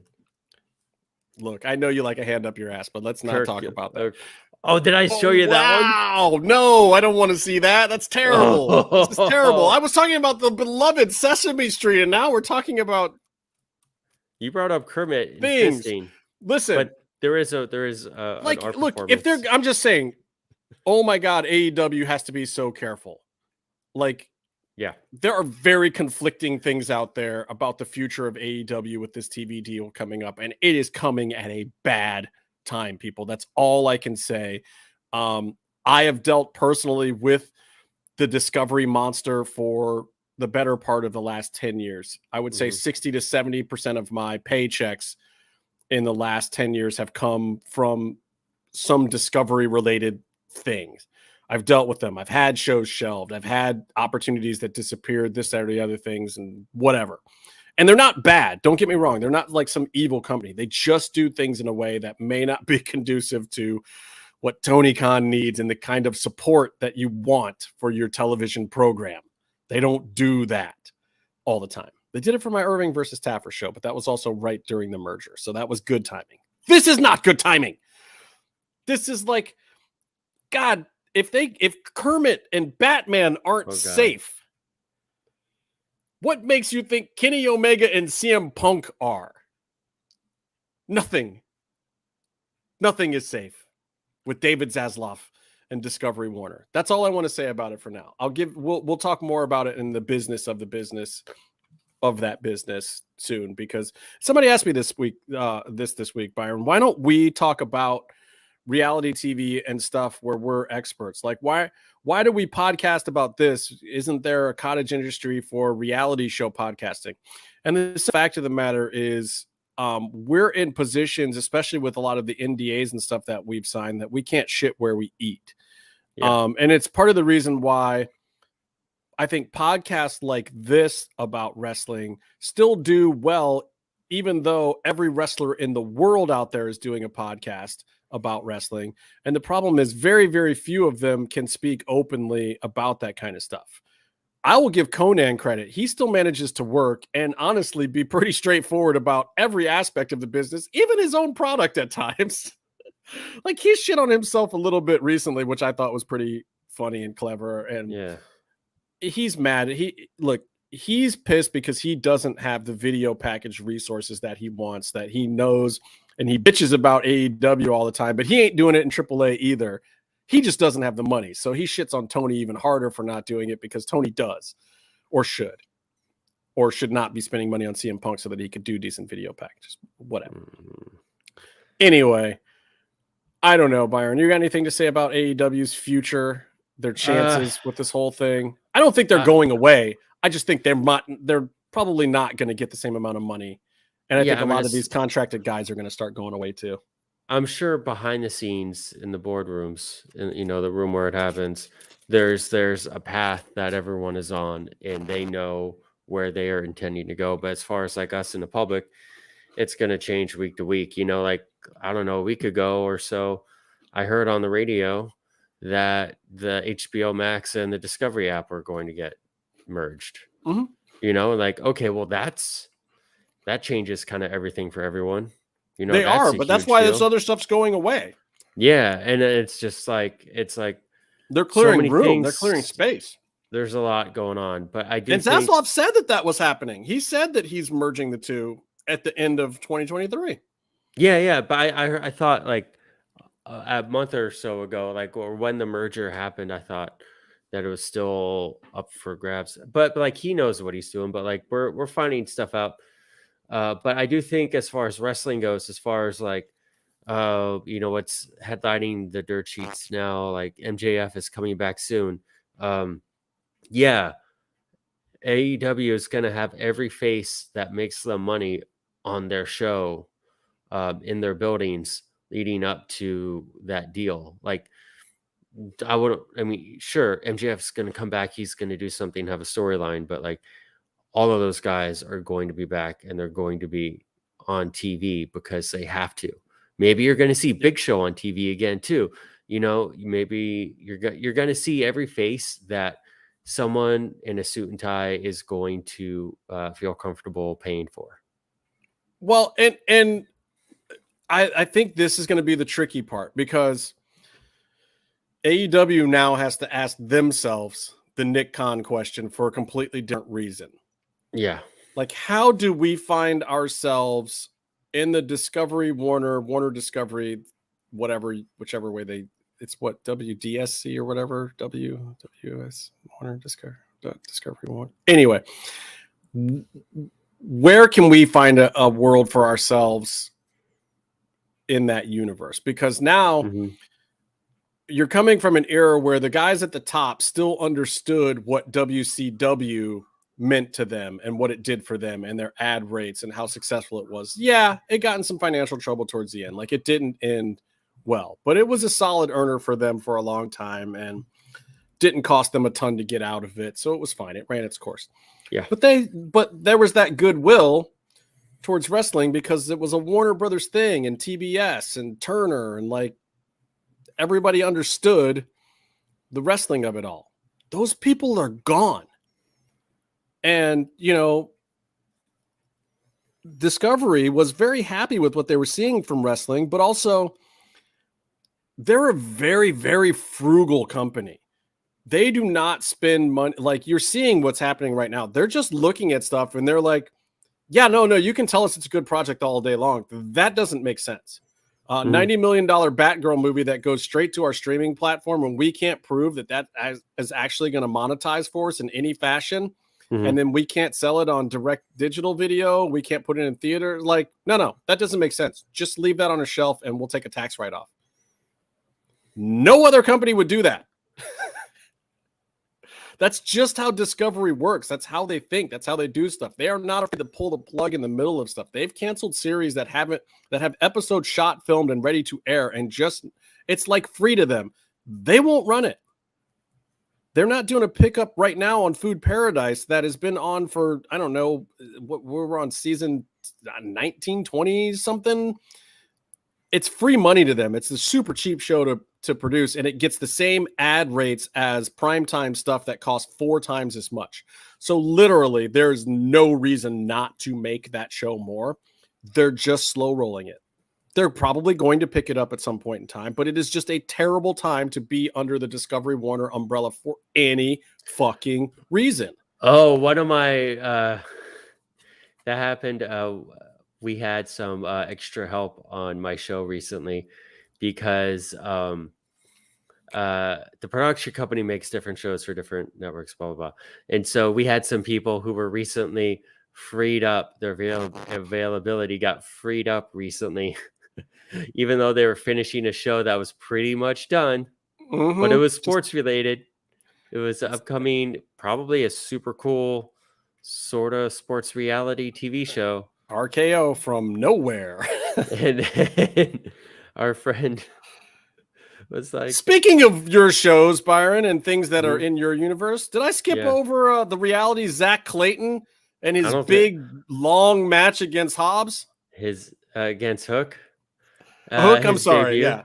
I hit up the work Slack. My boss and I are big wrestling fans, but I hit up the work Slack. And I'm like, is Zach Clayton still a big wrestling fan? That's the real question.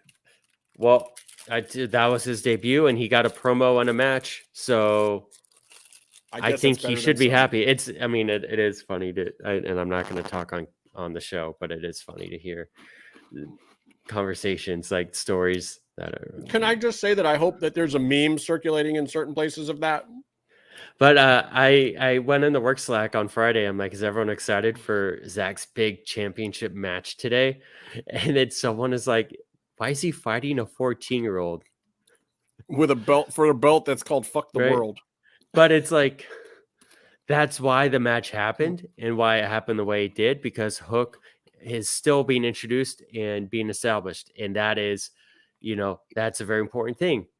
Hook's I hope to God Taz does not let them fuck up his kid, because it's working. Yeah, they just need to leave it alone. It was so funny because I was working. I didn't watch the show live, and my boss was like, "Have you seen the match?" And I'm like, "I haven't.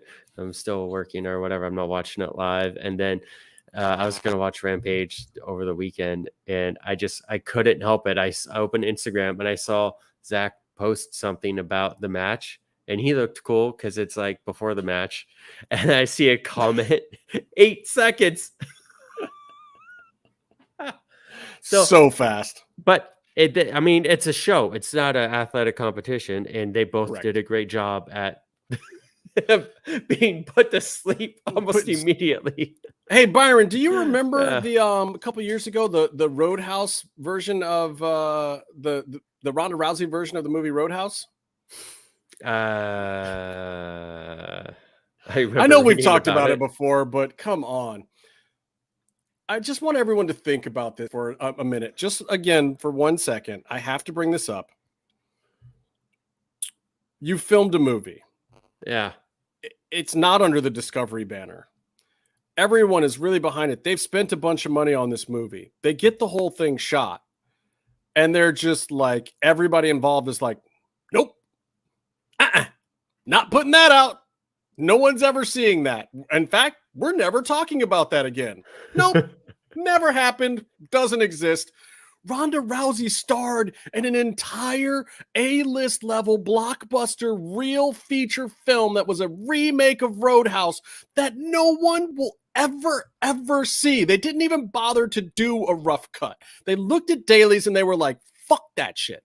We will never watch that again. The director was like, I am changing my name.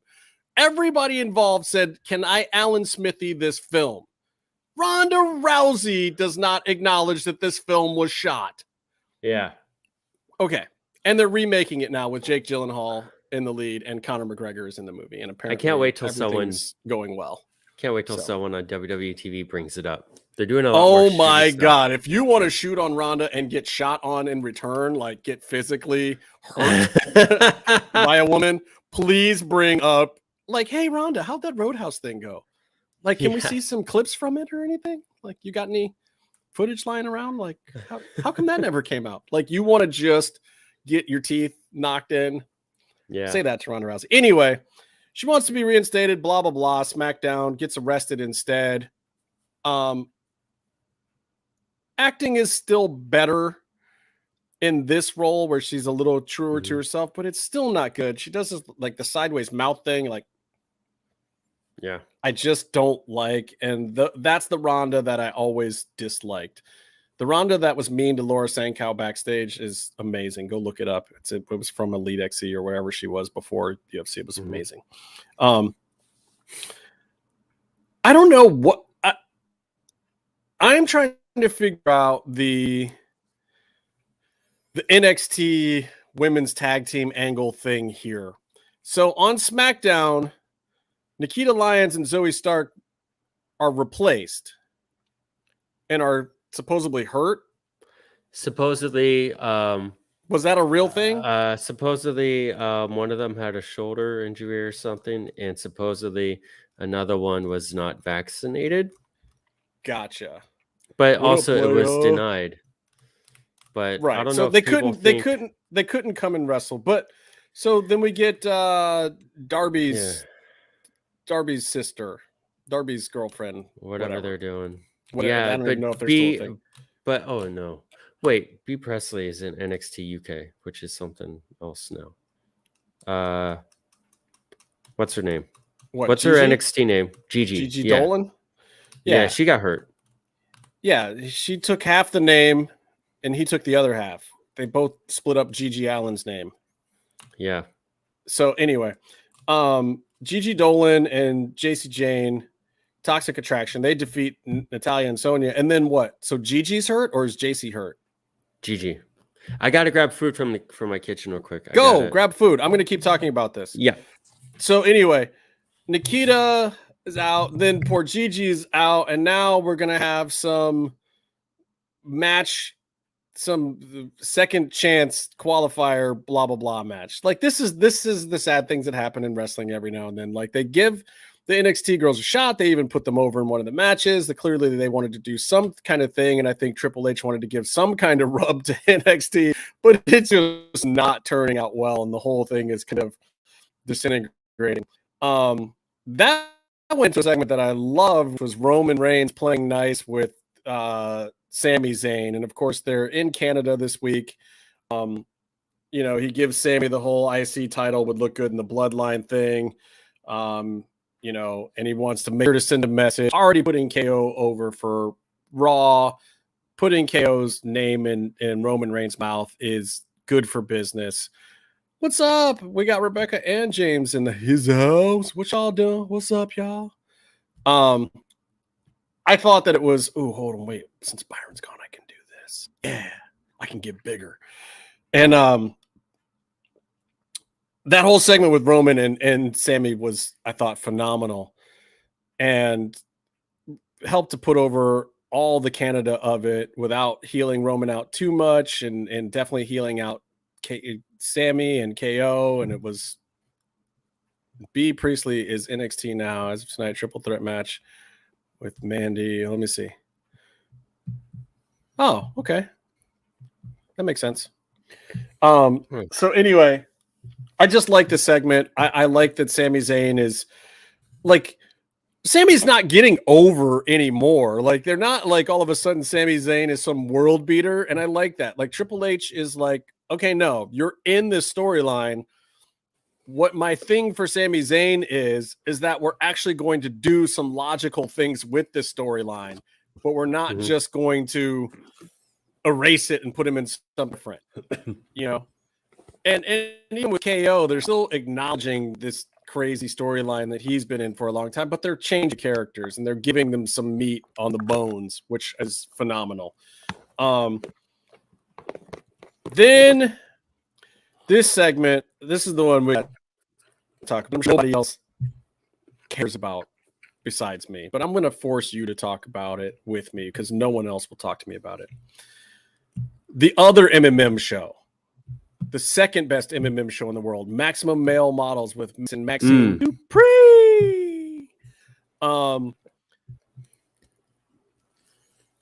I don't get how they did this with the Hit Row thing. First of all, I don't know that two budding factions feuding like this might be where I don't agree with Triple H on certain things. I don't know that this helps either faction right now. And this feels very NXT, and even some of the stuff that he did in NXT that I didn't like Triple H ain't flawless, y'all. I like leaving, LA Knight, Eli Drake, whatever, in this gimmick for right now. But Dupree, yeah, they are infringing on our gimmick, but it's LA Knight, so he can have M show. He can have. But we have the part where we're really good looking. We're going to keep that part. We're the masked male models. We're going to keep, because we should wear masks. We have faces for radio. We're going to keep the part of the gimmick where we're really good looking, and they can have the part where it's the name. Do I bring you back? I like this vibe. No, you can put me back on the whole thing. I mean, we could do like this vibe. Maybe this vibe. This vibe's great. No, can we do this vibe? That? What does this one do? Oh, God. Sorry, I'm just pushing buttons now. Why? This is the regular thing. That one's that ESPN talking head thing. Anyway, so what I noticed during this period of time is there was a solid 20 to 28 minutes of SmackDown with no wrestling.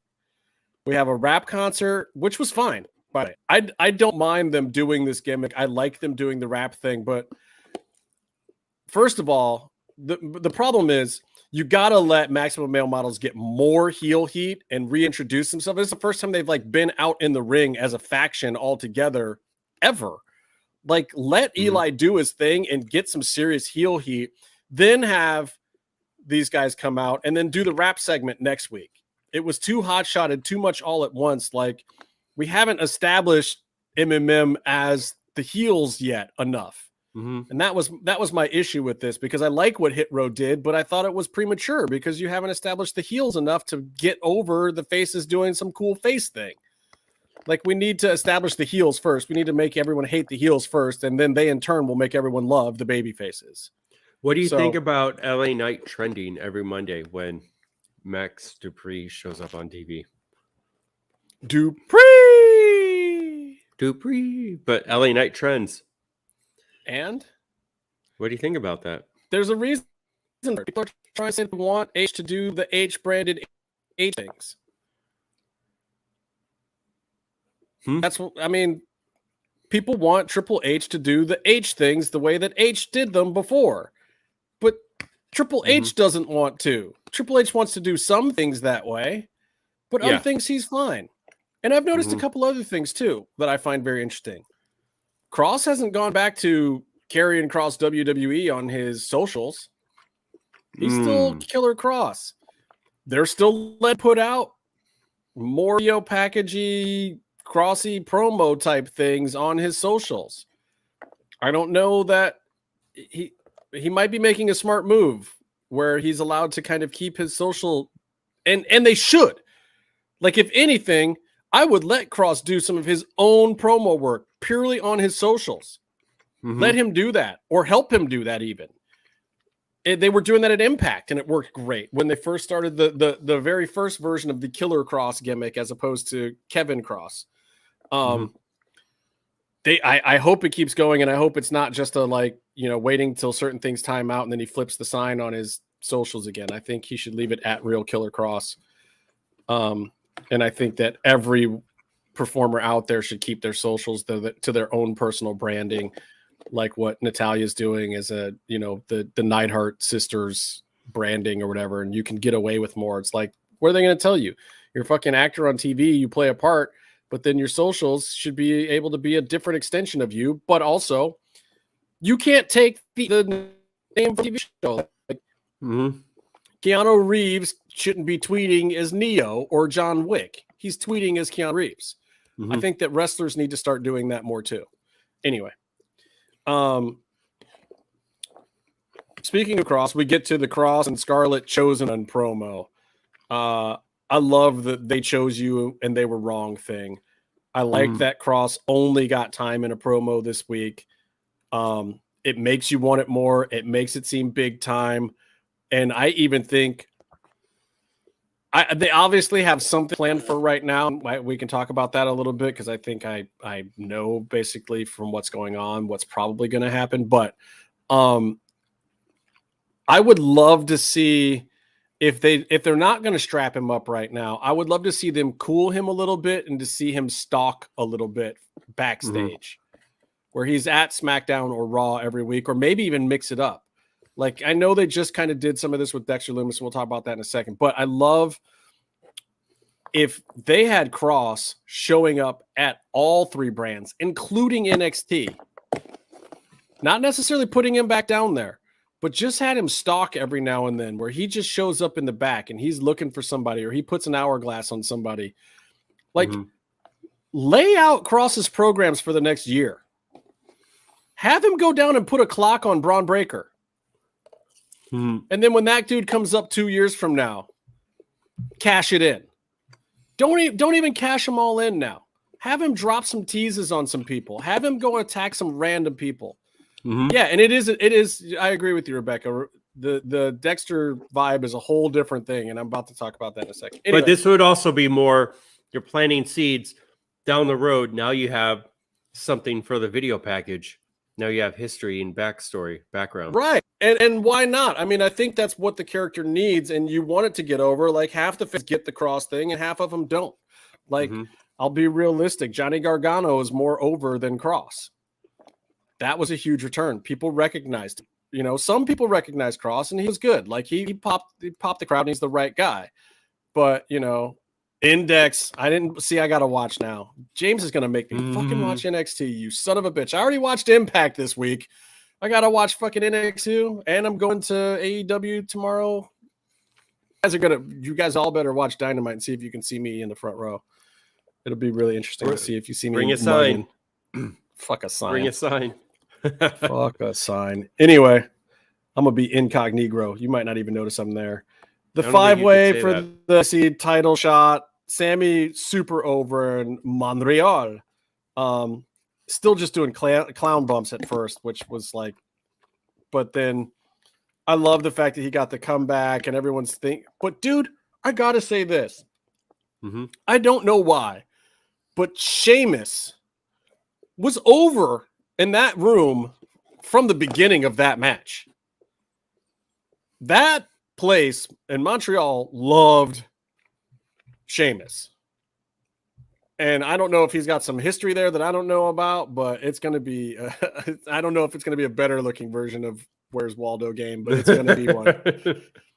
Because I'm just going to be like normal, not mugging, sitting there actually watching the entertainment and whatnot. Anyway, he was just super over. And then Sheamus got the win, which I thought was kind of brilliant. Everyone thinks Sammy's going to get a win and the storyline's going there. I don't know what they do with the storyline. I mean, he took it on the chin for a run at the end in their Drew face off. Anyway, Liv defeats Shotzi. Here's the thing I want to say about Liv Morgan. There's a lot of talk about Morgan. That's perfect. That's what she needs. Liv is great at making others look good. She really is. She's gotten very good in her time as a jobber and learning how to take bumps from other people in their styles. The same thing I said about Ronda Rousey.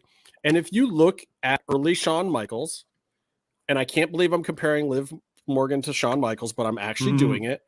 It's part of why Shawn was over with the boys in the back. It's part of why he worked his way up. I don't think that Shawn's title run was shit. With that first title run, a lot of people speak highly of it now, but I think people forget that those in your house numbers were fucking terrible. He was not a good frontman for the company. Everybody hated him as a pretty boy.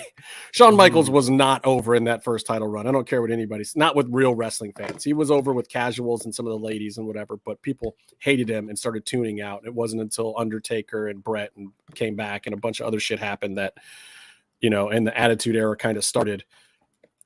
That first Shawn Michaels run wasn't that, guys, but he was really good at taking bumps in people's styles. He was really good at working a match to the other guy's style.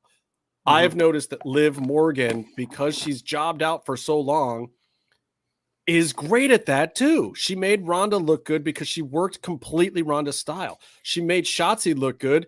People have been complaining about Shotzi for months now. This was probably the best Shotzi we've seen in forever because Liv knew how to take all of her stuff. And she knew how to, and she knows gives too. We get her shit in now on top of it. Like for her overall presentation as a wrestler, this run is probably the best thing ever for her. Like, I don't know if she'll ever get to the mountaintop again after this, but damn it, the girl really is putting in work. Like, I hope they can stretch her storyline out to make it make sense. Raw. Got to talk about Raw because a few big things happened. First of all, Jeff Jarrett wasn't there. Did Road Dogg get Jeff Jarrett fired? I don't know. Here's what I heard. Go, you tell me what you heard, and then I'll tell you what I heard. What I think happened, was Jeff Jarrett had a plan where there was going to be the changeover, and he was making a bet that he could be in a really great spot at the other side of the changeover. Yeah. And I mean, he would be then in theory, all the Triple H guys are, out, all the old guard out, there would be a vacuum. And he is, he would be in position for a high spot, maybe Triple H's spot, maybe like a spot or two below. Right. And don't forget, guys, Triple H was on the outs for a minute there too. Like, I think Vince rallied the troops and brought the whole family back in, but like, Triple H was kind of not in a bad way, but definitely he stepped aside purposely because NXT was not going the way that they wanted it to. Yeah. Well, Triple H and everyone on his team, except for Shawn Michaels, were on the outs. So there's a vacuum. And now Triple H is back, and his team is pretty much back, coming back. There, for Jeff Jarrett, I think that the opportunity isn't there for him anymore. And so I don't know if he was necessarily there to run live shows or if he was there to work his way into a really much higher spot. And so now that the carrot's gone, he's going to go money mark another company now. Maybe. Look, AEW could certainly, and he might even be a better fit over there. I mean, I had predicted under the Nick Khan era that when Vince finally did get bought out, that Jeff Jarrett was going to be sitting real pretty at the top of the ladder. That's what I thought. Triple H threw a monkey wrench in that. I thought that maybe there was a world where Triple H and Jeff Jarrett would really see eye to eye and kind of try to run things together. But I think part of the problem, and I don't know, I won't even say problem. I think that one of the reasons they both realized that wasn't going to happen was because Triple H, I don't think, valued Jeff's input in that light. And from everything I understand, Road Dogg was backstage this week already doing exactly most of the stuff that Jeff would do at a weekly show. And I don't think they've officially announced that Road Dogg is senior vice president of live events yet, which was Jeff's title, but there's a vacancy in that position. And they brought back Road Dogg and said that he was going to be in an executive position. And to my knowledge, that's the only open one, unless they create a new one for him. But somebody's got to do that job. And it's very malleable. It can be creative. It can be whatever.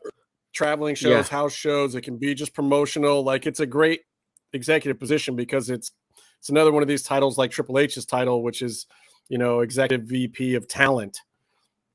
Somehow that makes him the head of creative because all the talent falls under him. Like, it doesn't necessarily make sense. They're all just titles. Like, they can be whatever the fuck the company wants. So Though from the way I understand it, Jeff was doing a bunch backstage and was really trying to help the promotion of live events and really looking at if we hit a city, maybe this storyline should go here. We should put this on the card or announce, get this one out ahead of time and hot shot this one at the last minute. Like this one's going to draw a number ahead of time, get us a new t-shirt for this and this, cause we'll sell it in that building. Like Jeff is really into all that shit. We'll see if Road Dogg can do that too. Road Dogg's a smart guy. He's been doing this for a long time. Anyway, I just find I found the whole thing interesting. So that's one big exit and arrival. Mm-hmm. There's a new theme song to Raw. I loved kicking it off with running to action backstage and out front for the Riddle and Seth thing. Like, there's nothing else you could do with that. I don't want to hear those two guys talk yet. Vince would have had those two guys talk in the ring for 20 minutes. Like, what? Seth's going to cackle and Riddle's going to bro? Like, no, it's much hotter. It's a much better feud if these two guys are just in a crazy pull apart. You have the announcers kind of kerfluffled at the beginning. You have some cameras sprinting. Great idea. Totally worked. Trish Stratus did prove that Canadian plastic surgery may in fact be superior to American plastic surgery. Kudos to her. Yeah. And none of it is her. Like, she's had work done, guys. If you didn't know, Trish had 3 or 4 major things. But her work looks really good. She looks like a different person. She kind of Kenny Rogers did a little bit, but at the same time, I would be way less mad at plastic surgery in general if it all looked that good. Hers looks great. Yeah. Good for her. Her promo was kind of mediocre. Like, you thought that her hometown crowd would pop more. But see, this is one of the problems that WWE has. They wheel out the hometown hero, not realizing that the hometown hero sees the person every time they wheel out the hometown hero. Yeah. Trish might pop a crowd better in freaking Jacksonville or Austin, Texas, or, somewhere else, because those people haven't seen Trish in 20 years, Mm-hmm. Toronto sees her. She's around. She's a local celebrity. She does a bunch of stuff. Like, I don't know that she got as big. I don't think she got the reaction that she wanted to. Yes. And the segment did fall a little flat.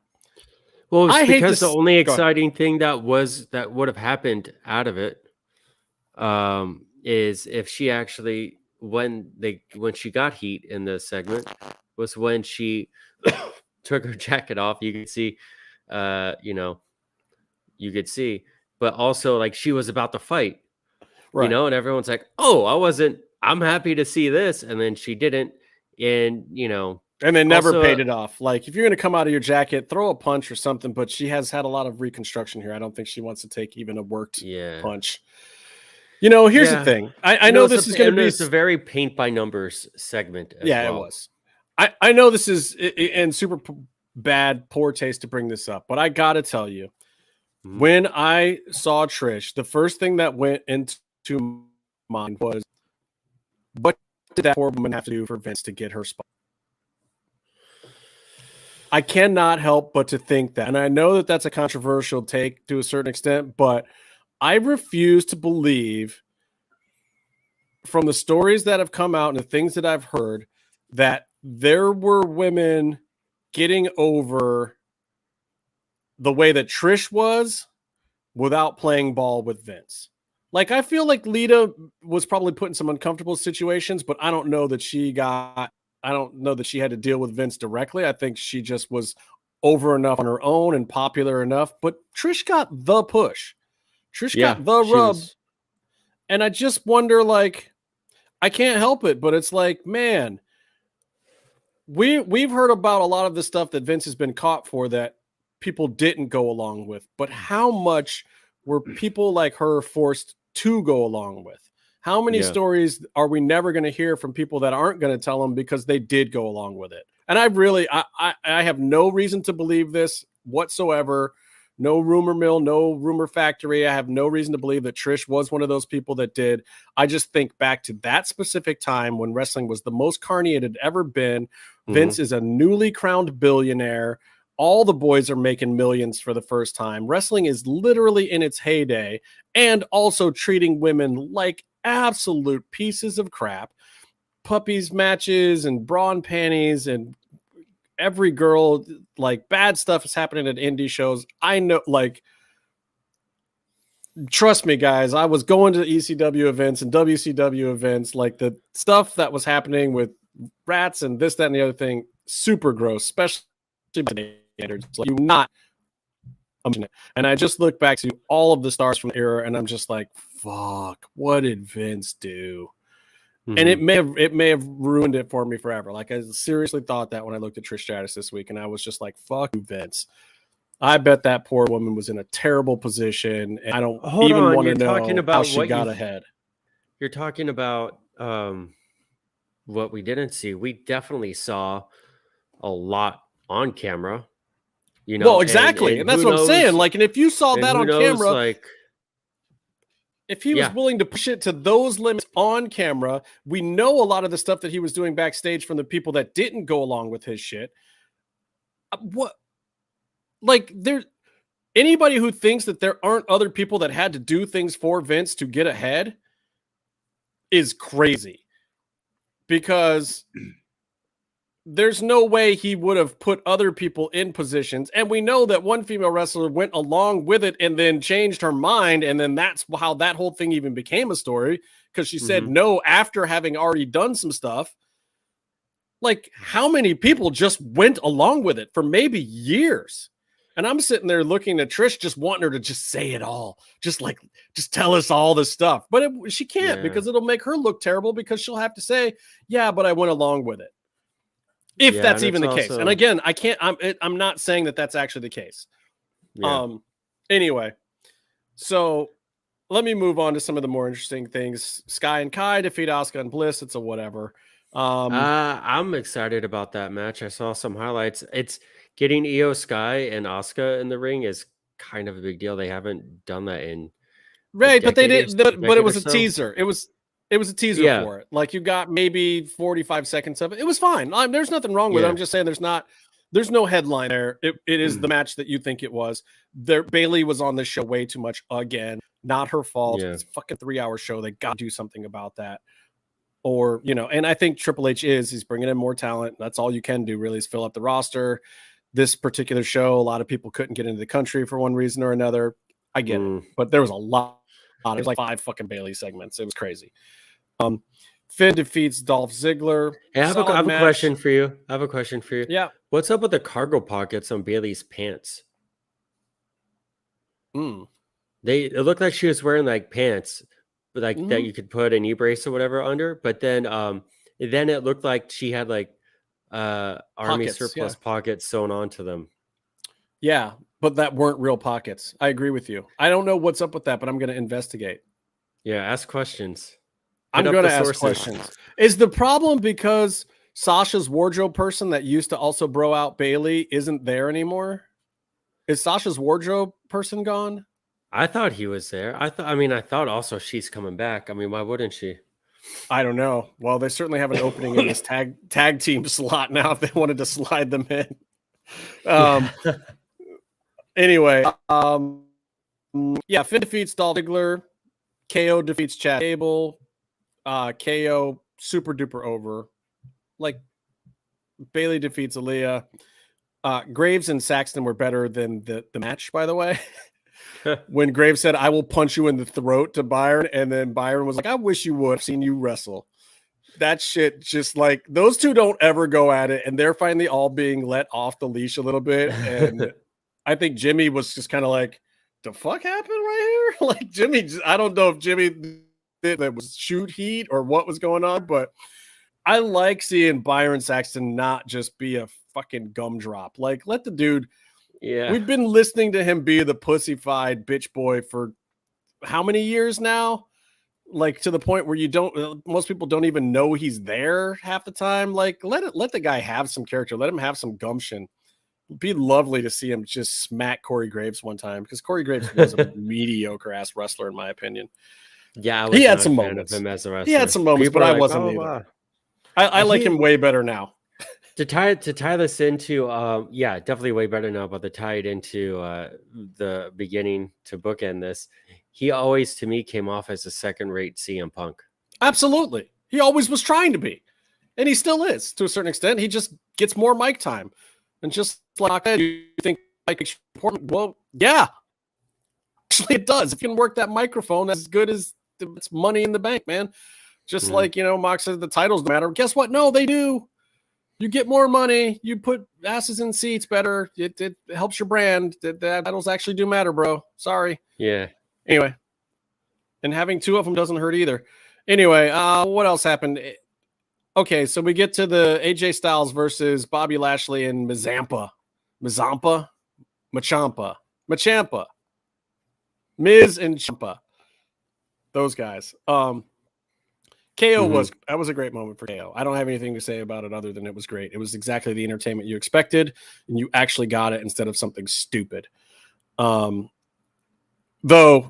I kind of gotta say I miss Vince a little bit because I like the whole like babyface losing it to their hometown crowd thing. Like if somehow KO had lost at the end of that, I would have just thought that was hilariously awesome. And then you can let him get his heat back or whatever, but that would have been fucking great. Vince would have totally done that. Vince did that 9 out of 10 times. You come to your hometown or it's your birthday, you fucking lose. I don't know why he was so sick and twisted that way, but he was.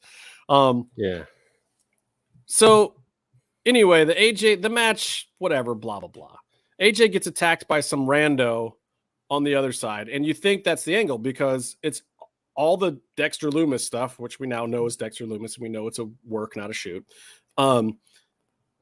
has been during AJ things. So you figure it's working up to an AJ thing. And I don't know where this is going now because, yeah, you have the fake one or, the guy gets unmasked and it's not Lumis. And then you're just like, the fuck? But then, of course, 30 seconds later, in the police who's guarding the rail is Dexter Lumis. He pops up, but he kidnaps the fuck out of the Miz. Nobody saw that coming. Everyone's like, what? The Miz? Why are you dragging the Miz off? And now clearly we know it's a work, and now we know it's an angle, but also kudos, because now we have no idea where the fuck this is going. Why is Dexter Lumis kidnapping the Miz when he's been clearly trying to fuck with AJ Styles matches? Is that fucking with AJ? And then I love that the bell rings, the ref tries to call it off, and I don't know if somebody missed it or like they weren't supposed to call off the match and there was still supposed to be a finish. But AJ and Lashley just both got in the ring and they were just like, oh, I don't know or care what's actually happening right now. We're doing a fucking finish. I don't know if it was scripted that way. They went into business for themselves, but them just squashing out Ciampa some more was fucking great. I loved that whole thing. And I like this Dexter Lumis story. I have no idea where it's going. Like to see the guy wrestle again, or at least draw a picture, do some of the stuff that he's really good at in life. But I'm fine with this for now. It's fun.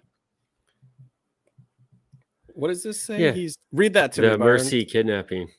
He's doing a mission. He's doing a Mercy kidnapping. Is what Rebecca says. That's funny. Gotcha. She doesn't like Ohio people. I don't blame her. I mean, look, you like this Ohio guy. Why couldn't we get Johnny Gargano back in Cleveland? We heard that Johnny's known he's coming back now for a couple of weeks, which means a couple of weeks ago they were in Cleveland. They could have wheeled out Johnny Gargano. Anyway, no, this was great. And I can't. Yeah. The crowd was more hot for him than KO, Trish, or any of the other Canadians, which is amazing. Here's a guy who, was an NXT star that basically was never going to go past that in the old regime. Like he really had he's done everything. Johnny Wrestling. Also, I like that they put him right in there with Theory. The whole back and forth was perfectly done, and Drew was like, yeah, buddy, since you left, I basically did all the shit you've dreamed about your whole life. Funny how that works. Like I was your butt boy, and then you left, and I did all the Vince things, and now I'm the shit, and you're still Johnny Wrestling. That was brilliant. Like there's no better way to get heat for Austin Theory than having him tell the truth. And it makes sense too, of like Austin Theory is the perfect representation of everything that's held back Johnny Gargano. And also they are friends and they will wrestle great together. So it's a perfect feud. I feel a little bit bad for Austin Theory because I think it raises Gargano's stock and lowers Theory's, being realistic. But dude, the pop moment, that was the biggest moment in wrestling this week. WWE in this week where CM Punk drops all kinds of pipe bombs, gets all sorts of internet news, does all this stuff where you have the best Lucha Libre matches going on in Impact, all the great things they're doing there. You know, you had the 2 out of 3 falls match that, you know, I know those guys want to be the technical match of the year, but probably isn't. You have all this great stuff. It's another amazing week in wrestling. Jeff Jarrett leaves, you know, Road Dogg comes back, all shit going on. Johnny Gargano, of all people, we knew he was probably going to come back or show up at one of the two, like, and we knew it would be a moment. I just had no idea in my mind the moment would be that. Yeah. That Johnny Gargano would come off in the same week that Kenny Omega came back, by the way. Johnny Gargano is a bigger deal. I think this is a bigger deal than CM Punk coming back. This is a bigger deal than Cross showing up. It's such a surprise. Why. It's not that much of a surprise. The implications are much broader, I think. And I think it is a surprise that he came back. Even though there's been so many rumors, Triple H wants him back. Johnny Gargano can come back, and Shawn Michaels was being sent specifically to try and convince him to come back. But it's just, I don't know, a few months ago. You know who wasn't being sent anywhere to convince? Sanjay Dutt wasn't going to his house to convince him to come to AEW. That was a problem because he would have gone. AEW. From what you can read, Gargano was interested in AEW, and he has a bunch of his old like PWG friends there, especially like who doesn't want to go wrestle. Who doesn't want to go wrestle Kenny? You know. And also you look at the whole Vince Nick Khan thing, and it's like, well, he would have like his NXT type spot or respect as a performer in AEW or anywhere else, as opposed to on Raw or SmackDown. But honestly, look, he's going to be much bigger in WWE than he would have ever been in AEW. This is exactly what needed to happen for both companies. Like, it makes sense that AEW did not make a play for him because they filled their plate. And there really wasn't a spot for Gargano, as much of an asset as he is to anywhere. They have the spots filled for what they would probably need to pay him.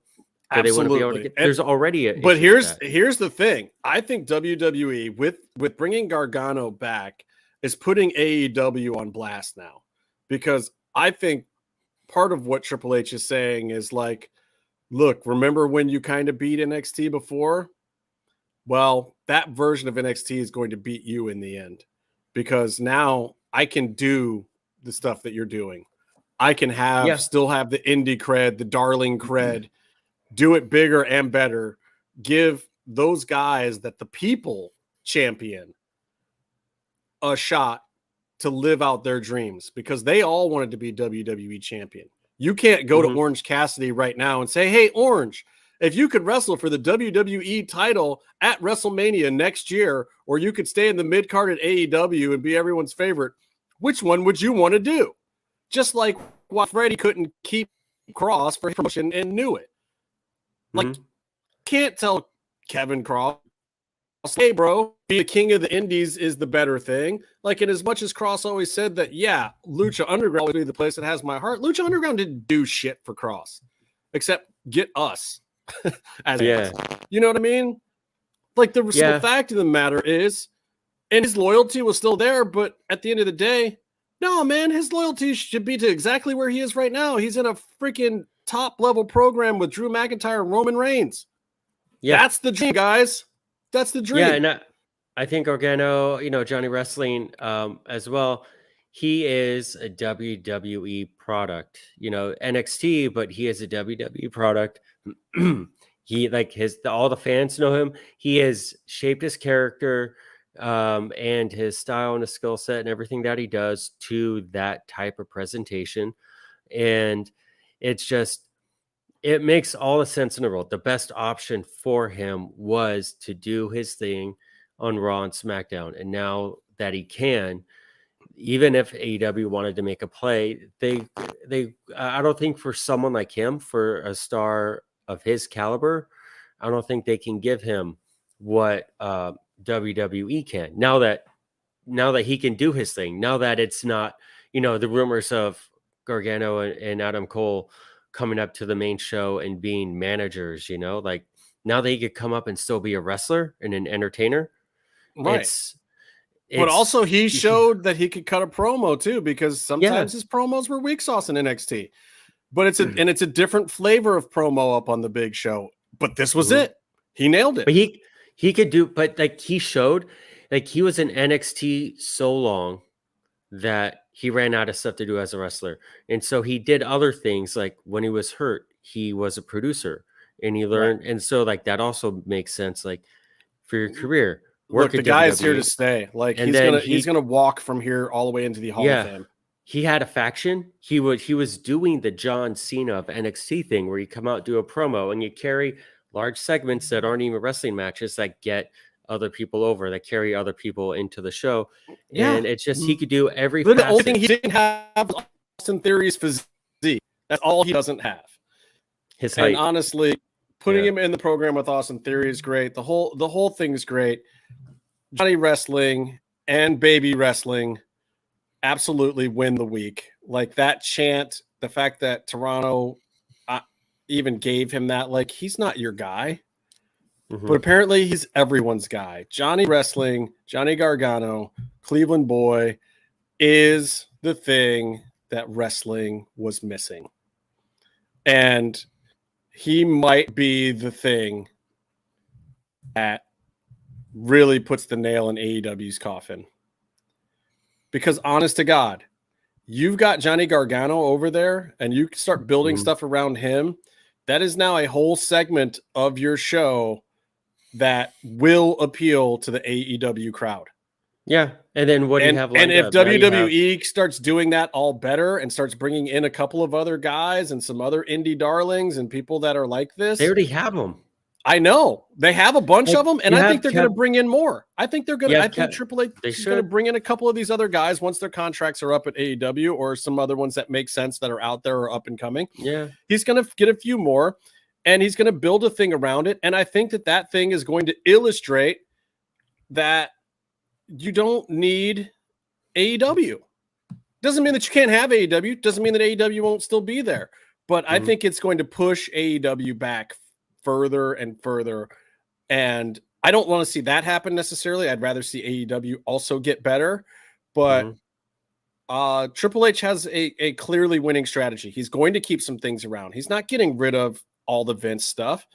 I think you can't. I don't want him to. Every now and then bring in a big guy who turns over a truck.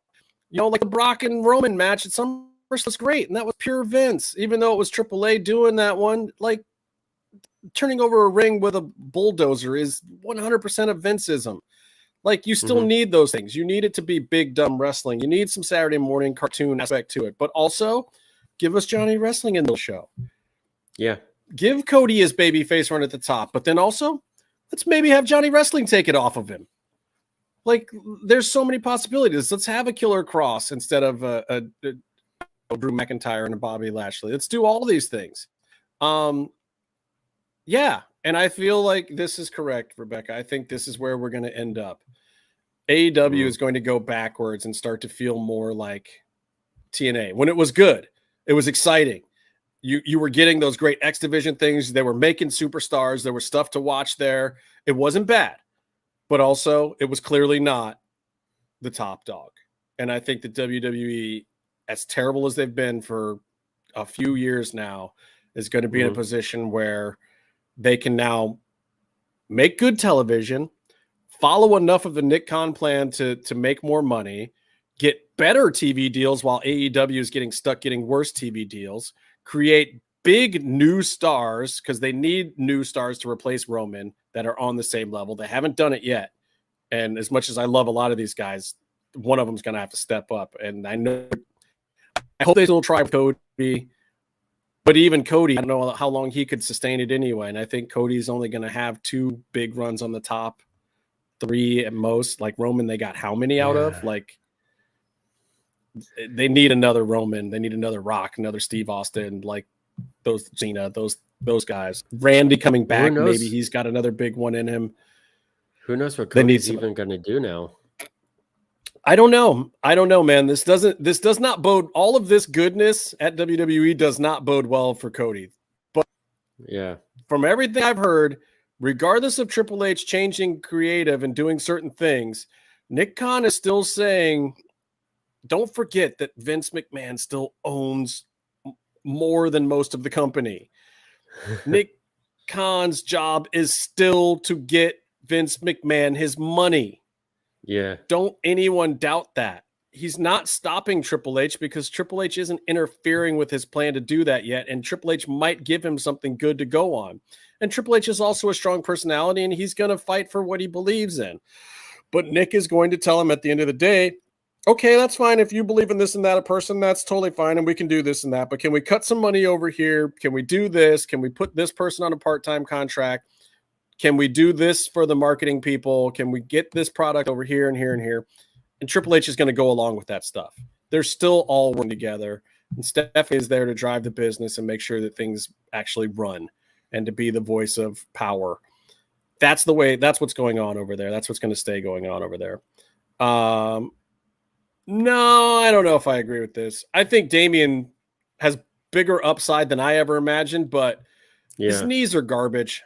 That's his biggest problem, believe it or not. He's got really, really funky knees. Nice dude. Apparently he works really hard. But the negative side that I've heard about him, and it goes all the way back to the PC, and I'm surprised Vince pushed him as hard as he did. He was cheap, though. He was cheaper than Cross, by the way, which is part of why he stayed. His knees are garbage, and they're only going to get worse. So I just don't think you can put a guy like that too far on top. Like, I think he'll have some good mid-card runs. Clearly, I think what they're doing with Damian is they're going to run him into the ground. They're going to do what they've done with Jinder and other people. They're going to give him a nice, strong push. They don't have anything against the guy, but they are going to use him up and throw him away. Just is what it is. It's 30% of the business. You got to do that to guys. I mean, AEW even did it to Lance Archer. Like, Lance Archer had a great G1 run, by the way. Yeah, I mean, and look. So we'll see. But Damian Priest is kind of the equivalent of a guy who easily could be on top. You could totally make something out of him, but also you can just push him when you need to, use him up, get good stuff out of him, and then move on to the next guy. I don't see Damian really being a long-lasting one for them. Maybe he sticks around, you know. And again, like Jinder comes back and forth every now and then. You see, like, I'm still like, he still works for the company? Where's this guy been? Finn, I think Finn has something good coming. You give Finn a year, Triple H will get his storyline worked out. I believe Triple H wants to tell that storyline, but sadly, when he took over the Judgment Day, things already going. I think they got to let that play out. Let Edge do his thing first. Finn's going to have a big babyface run up on top, doing the demon gimmick that Triple H and him wanted to do before, where he keeps bringing out the demon to win and whatnot. Give it a year or two. They'll fade into it. They'll need a big star up on top out of nowhere, especially in the fall, probably fall 2023. It'll happen. That's my prediction. Anyway, I got to go. I got to go to AEW tomorrow. I need to get some rest. I got some work to finish. You got some work to finish. This show has been great. Thank you to all the hundreds and hundreds of people listening, and I can actually say that and not be telling a joke. The shows have been doing very, very well recently. I think I know why. I think this one won't do as well as the last two did, but I will still do decent. So thank you guys all for stopping by. And just remember, until next time. Can I do it in that voice, Byron? Yeah, I don't know if you can. You could try. Well, should I do it in Kermit's voice? No, it's. I'm going to send you a link to a performance art video about Kermit. It's going to change your life, not for the better. No. Until next time, stay calm, stay in the mix.